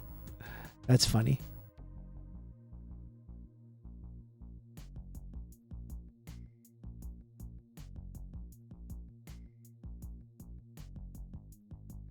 Literally worked for the DOD. That's right. Who do you want to win Money in the Bank? I don't even know who's in the match, coal mine.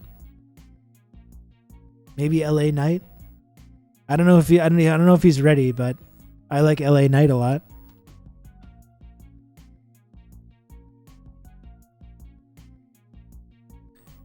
He should be getting more of a spotlight, I feel.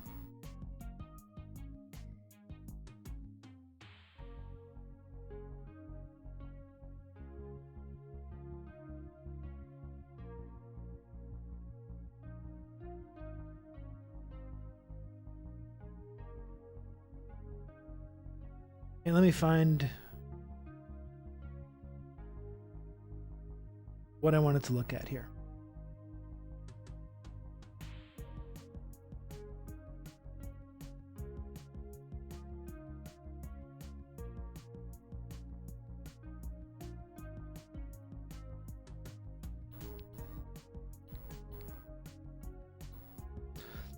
Money in the Bank is a nice gimmick to keep someone top of mind when he's still months away from a significant move. I mean, right, Marty, right when I was getting back into wrestling, I was a Dolph Ziggler guy. Dolph Ziggler was my guy, and his money, he had the best Money in the Bank run. Both the run with the briefcase and the cash-in. No one's ever done it better. And of course they fucked it up after his spectacular, fucking amazing cash-in. Of course they fucked it up, and he's still 10 years later, he's still jobbing to this day, still jobbing. But that was definitely the best. The Rollins at Mania is right up there as well. That was a very good cash-in. To me, it's 1 and 2 between Rollins and Ziggler in terms of the best cash-ins. Dolph made the fatal mistake of becoming a comedian. That's right. His credibility has never recovered. I don't like his look currently too. I can't still be a Dolph guy. He just looks like Dolph's look in 2012 he was obviously an arrogant prick douchebag, but it worked. And now he looks like a douche, but not in an entertaining way or a way that I find appealing. I'm just like, get this guy off my screen whenever I see him. The Randy Orton cash-in was good as well with the Triple H double cross. That was good as well. I liked that one as well, Coleman.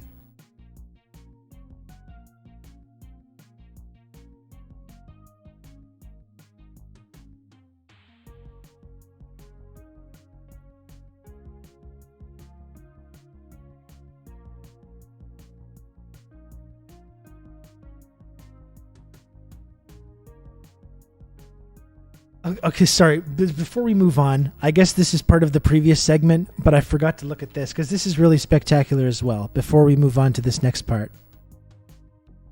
You know, I talk about this post. I've got Mary Tracy here.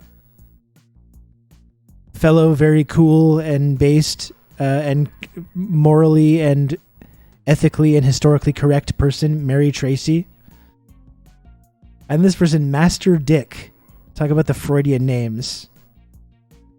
This is how, and we talked about, this is exactly why. It's not just that I'm LARPing about Stalinist purges. This is exactly why I actually still think it is important to talk about Stalin and Stalin's legacy and to push back on some of the anti-communist and anti-Stalin propaganda we've been inundated with since the end of World War II. I actually do think it's important because you see how the anti-communism and Stalin is the central target of that kind of anti-communism. The whole purpose of it, like we were talking about before, the whole purpose of it is to help rehabilitate Nazism. And now you have people posting shit like this with the person with the Soviet, when you're worse than the Nazis, but nobody cares because you flooded Western academia with your useful idiots. First of all, the idea that people in Western academia are fucking Stalinist or support the Soviet Union or supported it when it was going on is total utter nonsense, and is not accurate whatsoever. But just that in and of itself, when you're worse than the Nazis, that is Holocaust revisionism. That used to be a serious thing. When you publicly engaged in Holocaust denial or revisionism. That would be something that you would there would be consequences for. You would have people getting mad at you, correctly, of course, because it's just a terrible thing to do. And now it's just totally normalized. Worse than the Nazis. The Soviets were worse than the Nazis. This is a commonly held opinion now, which is exactly why I think it's important to talk about Stalin and talk about Soviet history. I really do. Because this is the exact reason. Because now you've had this, after this decades of propaganda about this, you see the result where now people are just the Soviets were worse than the Nazis. Worse than the Nazis. And this is what people like Jordan Peterson believe as well. Right? Jordan Peterson talks about Stalin or Mao being worse than Hitler. That's not only double genocide theory, that's literally saying what the Nazis did were not as bad in comparison. It's not even double genocide theory.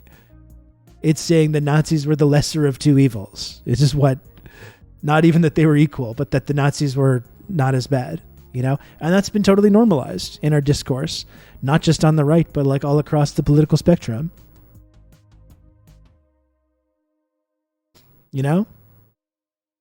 This kind of Holocaust revisionism can get you hired by good liberal establishments like the NYT and MSNBC, for sure. And you've seen now over the last year of the Ukraine conflict how totally normalized that kind of thing has become. That guy a couple months ago or last year, whenever it was it Michael McFaul, I think, who used to be the ambassador to the Soviet Union, who was say what you want about Hitler, but he didn't target ethnic Germans. Remember that guy? Say what you want about Hitler, but whenever you start a sentence like that, you're in trouble. Say what you will about Hitler, but you got to stop. You got to stop right there. You got to shut that shit off right there. First of all, but he didn't target ethnic Germans, which is not true, and is extremely anti-Semitic to say that. First of all, to suggest that German Jews weren't ethnic Germans, which of course they were, as well as the socialists and communists and trade unionists, travelers, and other ethnic groups that were also targeted by Hitler and the Holocaust, who were also ethnic Germans themselves. So not only is it Holocaust revisionism and rehabilitating Nazis and Hitler, but it's also just factually incorrect as well. This guy thinks it's a known, but he doesn't know how he feels about academic Marxists. Exactly. The very first people to accuse you of Stalinism when you step out of line, when you don't support empire.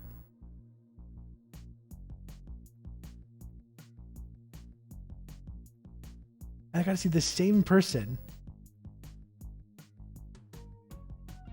Look at this. Sorry, this should have been in the previous segment. The same person talking about Stalinist, talking about this old Stalinist grandpa. Like, imagine being mad at this beautiful man. Then they say, the dude on the right is talking to a Jewish person about Hitler. And it's like, this person says, no, he's not. And I say, why? It would be very fitting. And it's like, what? So he's just making stuff up. Imagine if this guy was doing that, though. That would be pretty messed up.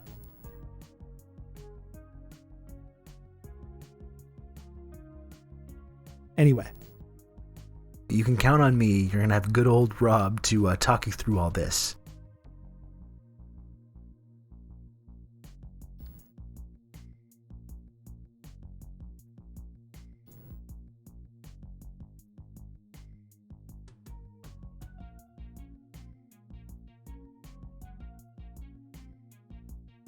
What am I looking for? Dun, dun, dun, dun, dun, dun, dun, dun, dun.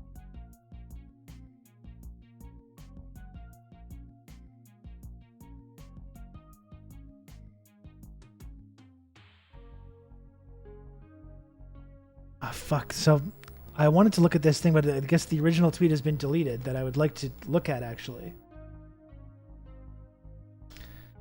The person that Max Blumenthal kind of bullied this person.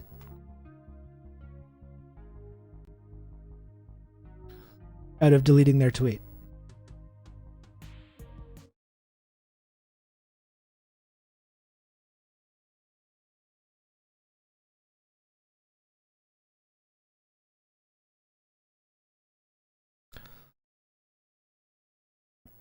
But let me see if I can just...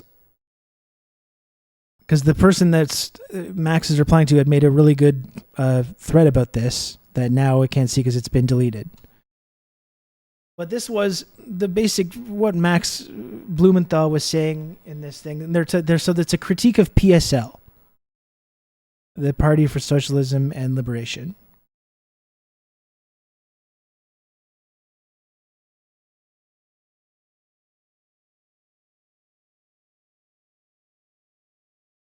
Let me see if I can find it.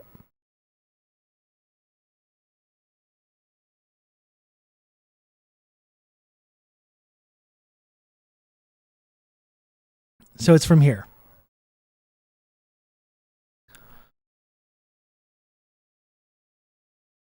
Got to screenshot it. Yeah, I didn't think that he would delete, or I didn't know. JWL Rose, thank you very much for the 2 months of tier 1. JWL Rose, I really appreciate that. Resub, thank you so much for that. Thank you, thank you, thank you. But this is... So you have Max going after PSL here. PSL leadership viciously attacked and attempted to sabotage the Rage Against the War Machine rally because it included Jackson Hinkle. Then they joined a co-opted Pride March alongside arms manufacturers, the DHS, military officials, corporate America, and cops.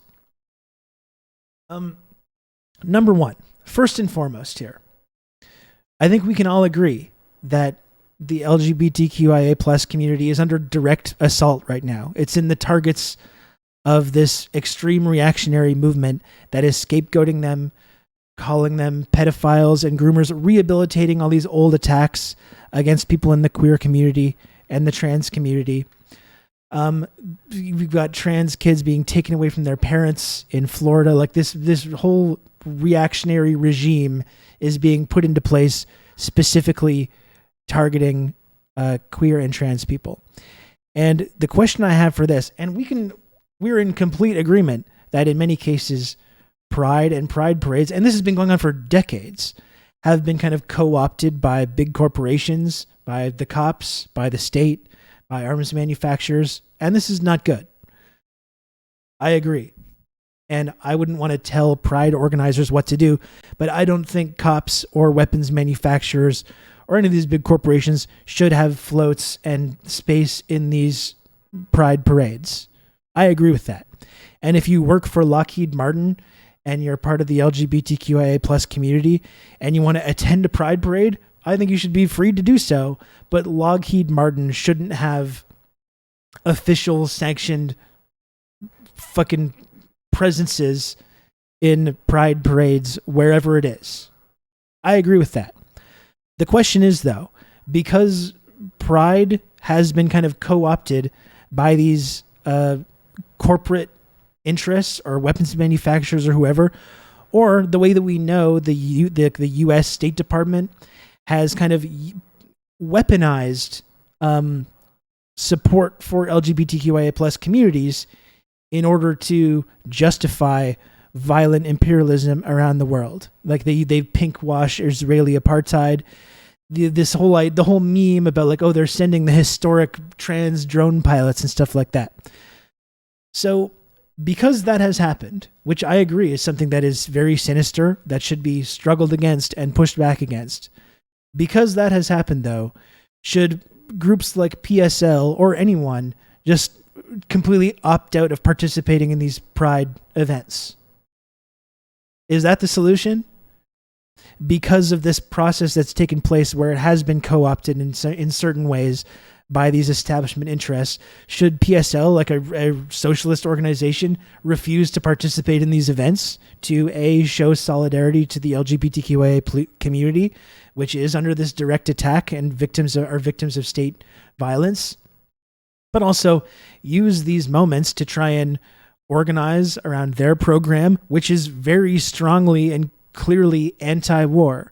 Like if PSL was marching in these parades and then saying like, oh yeah, by the way, we also agree that we should be supplying weapons to Ukraine, maybe then I'd say, well, Max has a point.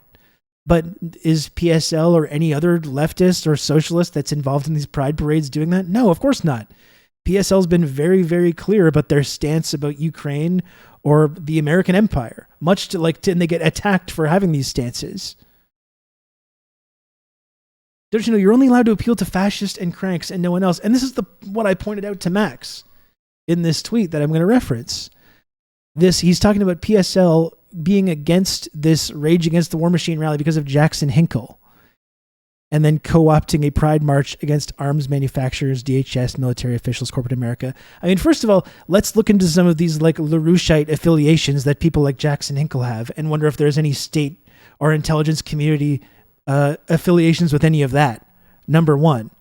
Number two, if Max is going to play this like guilt by association game and try and smear PSL or any socialist that's participating in pride events because they're then by association connected with like Lockheed Martin, if Max Blumenthal, I don't think is someone that should be bringing up this kind of guilt by association claim, considering he's part of the fucking Clinton crime family.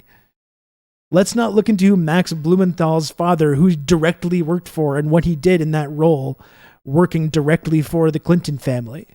Max Blumenthal's father. I don't think the guilt by association game is really something that Max should be messing around with all that much. So that's two things, right? Against this Rage Against the War Machine rally. We can look at, it's not just about Jackson Hinkle being distasteful, but about allying with a like libertarian movement that has traceable and like noticeable connections to this like LaRoucheite cult and the intelligence community. And Max Blumenthal associates with plenty of other real shitty people with terrible ideas too. And that's the thing. It's not just about Jackson Hinkle, but at the Rage Against the War Machine rally, Max's own wife, during a time, again, when trans people are under this kind of direct attack, that are constantly being attacked by these different avenues about gender and about trans women in sports, and this kind of like panic that's been going on, which we've been documenting a lot. Max Blumenthal's wife, at her anti-war rally, it's this anti-war rally. So I don't know what the fuck she was doing bringing this up during that rally, but was talking about this and was bringing up these kind of transphobic talking points during her speech at this Rage Against the War Machine rally. Again, at a time when these communities are just under assault. So that would be the question or the contradiction that I think is emerging here, like Max is talking about. Do you just, if you're a revolutionary or socialist organization, do you just abandon the LGBTQIA plus community when they're under this kind of direct attack because of this like guilt by association, where big corporations or weapons manufacturers or the state or whoever else has tried to co-opt this movement to pinkwash their own kind of violence around the world? Do you just abandon them? Do you just say, no, we're not going to participate in any of these events then? We're just going to leave it to the cops and leave it to the weapons manufacturers and the banks. And we're not going to show any material support. And all these motherfuckers always talk about, we need to build a coalition. That's why we're working with these libertarians. You were so upset at these libertarians we're working with. But it's like, who do you want to have a movement with? Right? They're deliberately trying to appeal to these TERFs and bigots and cranks using this kind of associations and this kind of language. And then you're going to criticize PSL or any other kind of socialist for trying to appeal to people in the LGBTQIA plus community, or, appeal to trans people or appeal to queer people. Who are you trying to build a coalition with? Because when you have an anti-war rally with all these libertarian fuckheads and like possible feds or spooks like Jackson Hinkle, and then you deliberately exclude trans and other queer people from this movement to appeal to these cranks and bigots on the right, versus, PSL, which is trying to create an anti-war movement that's actually inclusive of these communities that have a ton of revolutionary potential. That is the question. And that's what I said to Max. Because this person, Adrian Antonianoli, had a really good thread about it. And Max says, translation, we'd rather march with weapons manufacturers than libertarians at an anti-war rally. But again, it's libertarians with shady state connections themselves. It's former military people, and it's anti-gay and anti-trans bigots that were marching at that rally. Whereas PSL at this time is trying to stand with and support the LGBTQ plus community at a time when they're under this kind of attack. And they're not toning down any of their rhetoric or language or analysis about empire and about imperialism. Like, I agree. If any socialist was, because of these pink-washing efforts, supporting NATO or supporting Lockheed Martin or any of these kind of like crypto-fascist imperialist organizations for using this kind of like rhetoric, and you're just going to abandon this community as a result of that.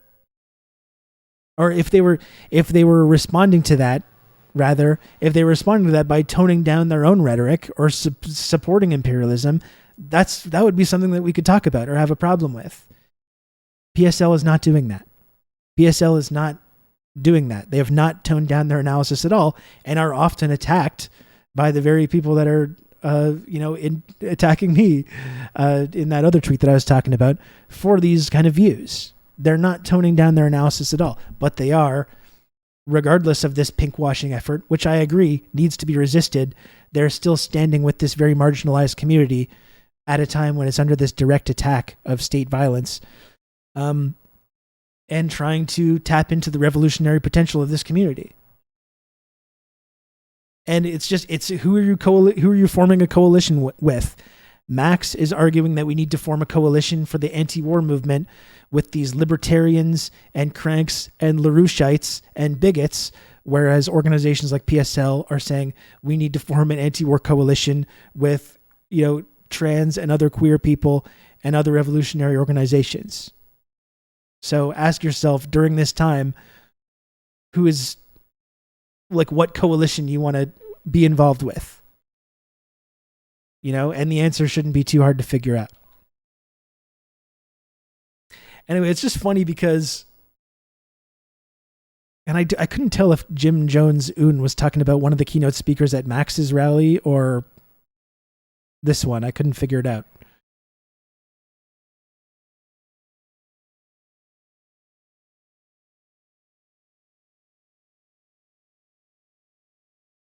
And these fucking people too. They're accusing me of supporting this pinkwashing effort. God bless Raytheon or Lockheed Martin or whatever. Marching with Lockheed Martin to show support to the LGBTQ community. How are Syrians and Palestinians and Russians? Like denying the impact that American imperialism is playing, which I'm obviously and vocally against.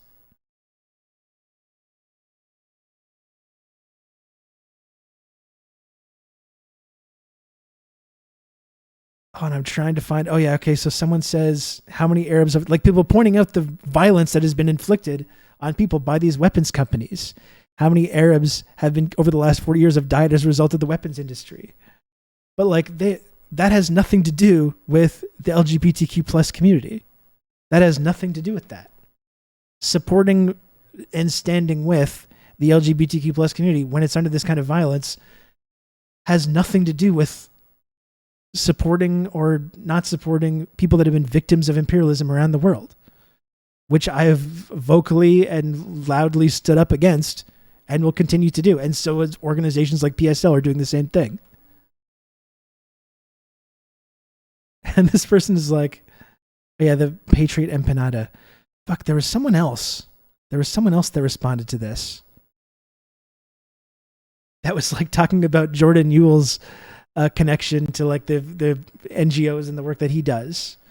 So I just thought it was kind of funny that like I've got people accusing me on one hand of being a Putler apologist, a genocide denying Putler apologist on one hand, and then you have these people accusing me of being like a Clinton supporting Lockheed Martin defender at the same time.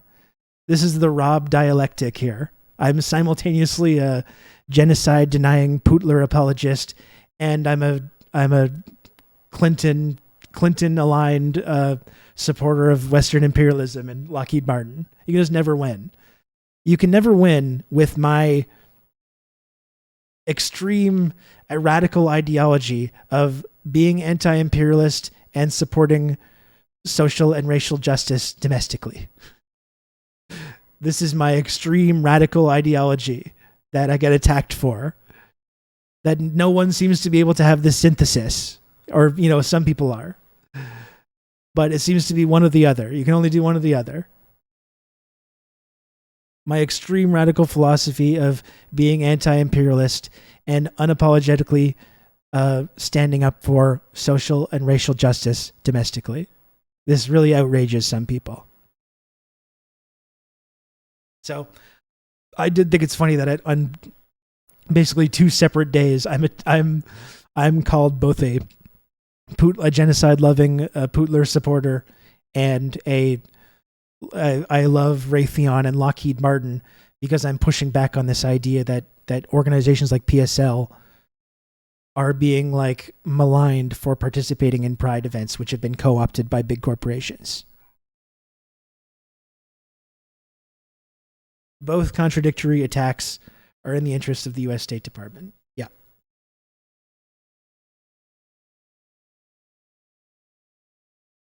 And again, I've seen a ton of like anti-imperialist accounts, even some that share important stories that I think are valuable or have analysis that I think is valuable, but are coming down on this thing that like the West is using gender ideology in order to destabilize whatever, and like finding ways to not support trans rights or not be horrified by this kind of like violence that's being inflicted on trans people and trans kids, but from this like anti-imperialist perspective.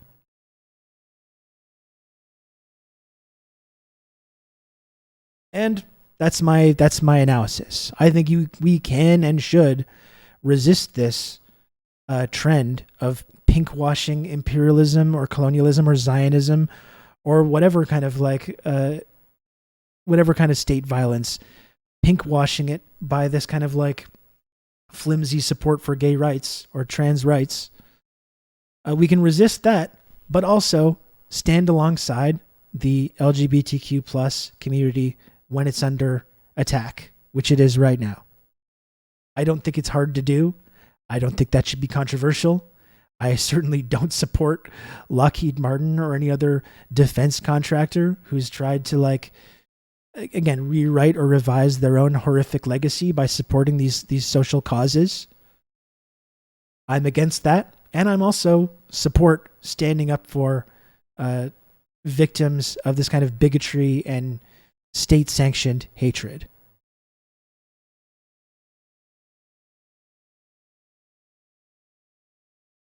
That's my crazy extreme ideology that I promote on this program.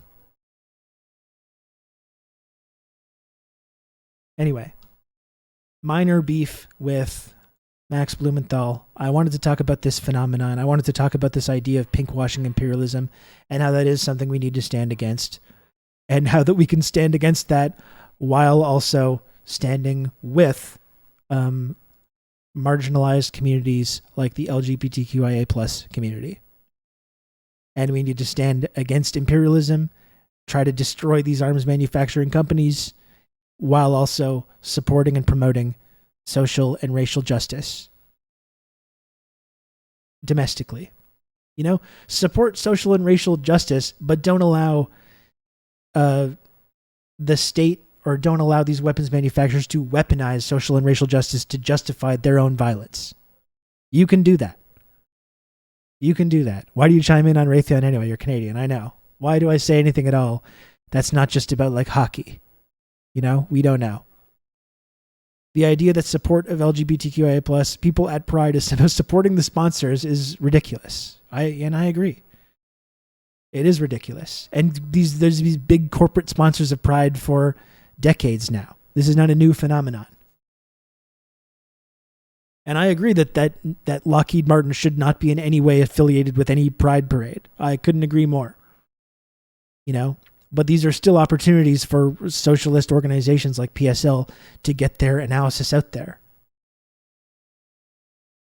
And like PSL has standed, regardless of them participating in a fucking Pride event, has not in any way watered down or altered their stance when it comes to imperialism or war. If they did, then we would have a conversation about that. That's not what's happening, though.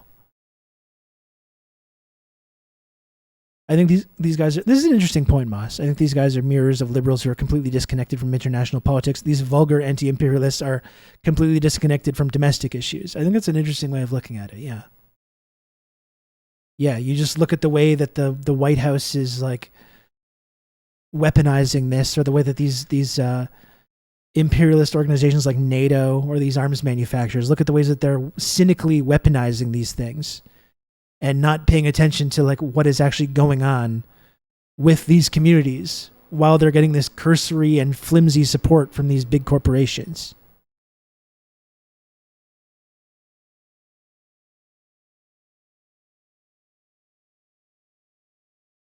It's hilarious because these people yelling about class first politics are usually the ones very happy to jettison minorities they don't care for from their project.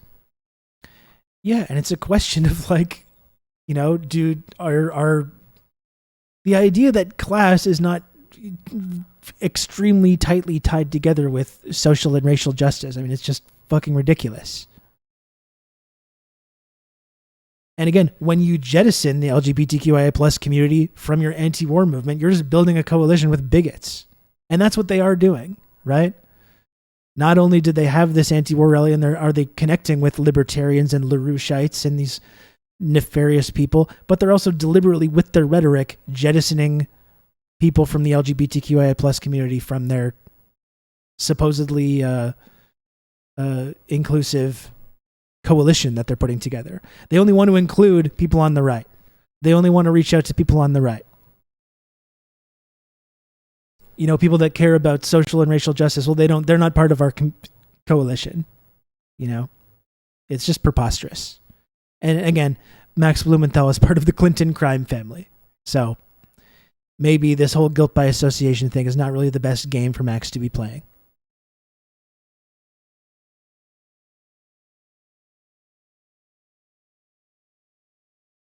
Anyway, I got to go, folks.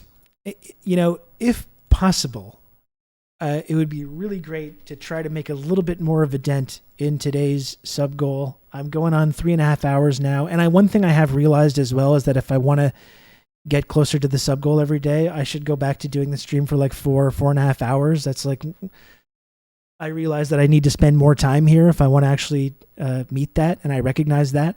I've just been like really, really tired, and it's been very difficult for me to do it for as long over the last couple of weeks and months.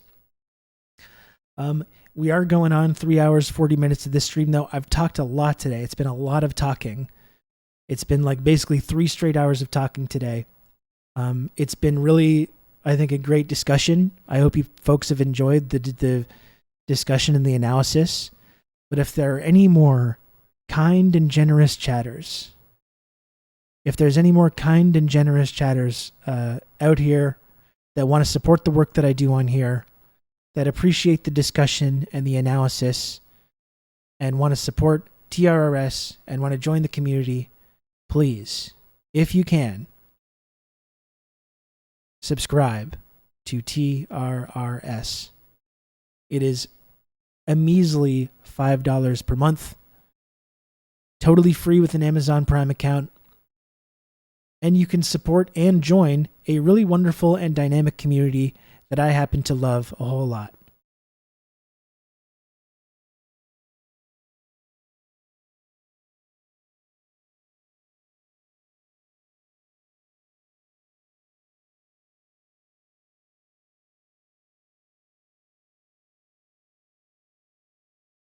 I did not know that about Max. I mean, Max is suspiciously not that open about talking about it.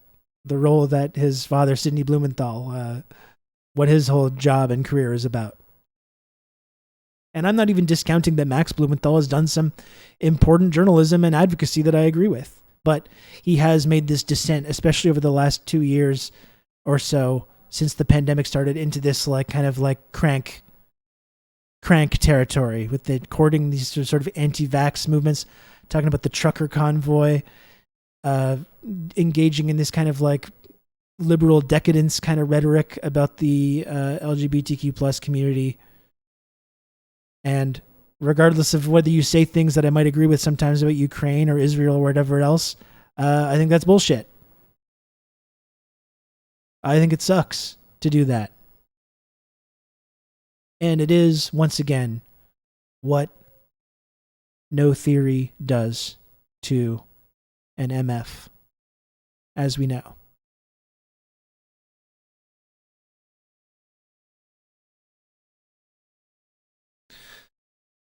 So, folks, is there a final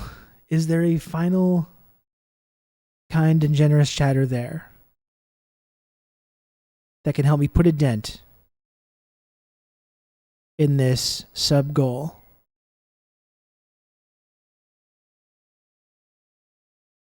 Is there someone out there? Is there some generous... You've just become an elite member of the Friendship Triangle. Brave and heroic, by the way. Brave and heroic, also, I should mention. Chatters out there who are willing to support this stream, like Ada SMIB, who just immediately, with the first... Oh, fuck, I don't want to do that. With the first gifted subs that they've given in this channel, immediately rockets right up to the elite tier. The elite tier of the Friendship Triangle system. Ada SMIB, thank you so much for the 5 gifted subs. That was very generous of you, and I really appreciate it a lot. And isn't that a cool alert as well? You see me doing a little dance. That's fun. That's fun. So look, if you gift 5 subs or above, you rocket right up to the elite tier of the Friendship Triangle. You get all the tiny little images. You support this stream, and you play a little video of me doing a funny little dance too. You know? What's not to like about that? What is not to like about it?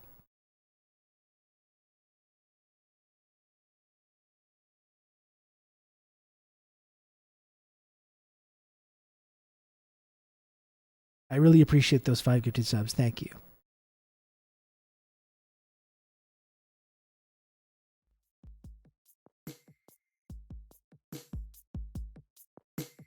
You can count on me. You're going to have good old Rob to talk you through all this.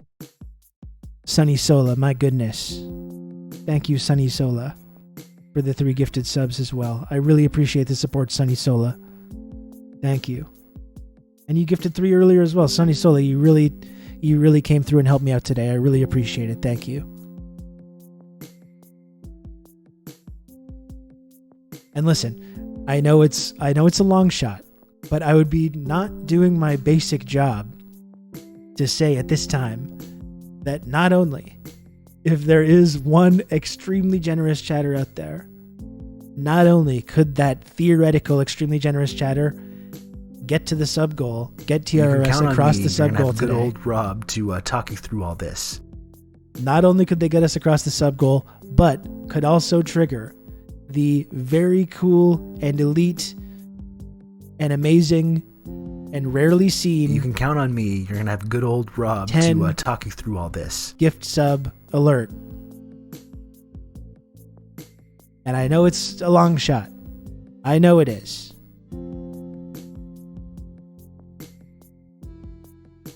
But I'm simply saying that someone could do that in theory. Sunny Sola, thank you. Another gifted sub from Sunny Sola. Thank you, Sunny Sola. And thank you to our wonderful, beautiful, anonymous gifter as well. And the thing about the 10 gift subs still stands. It still stands. If there's one extremely brave hero out there that wants to get the stream across the finish line for today, you could trigger the ultra elite and exclusive 10 gift sub alert and drag TRRS across the finish line today. And it would make me happy as well. And it would make me smile.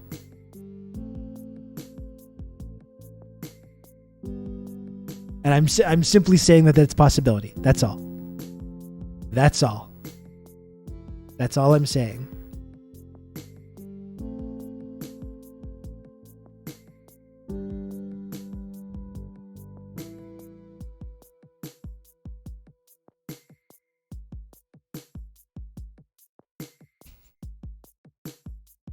You know, and I would not be doing my job. I would not be fulfilling my basic responsibilities on here if I didn't at least just point that out, that it's a possibility. That's all.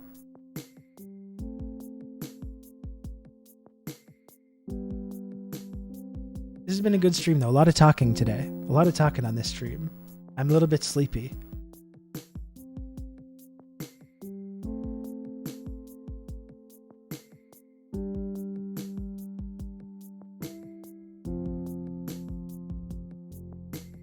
I'm a little bit wiped from all this yapping, this yipping and yapping.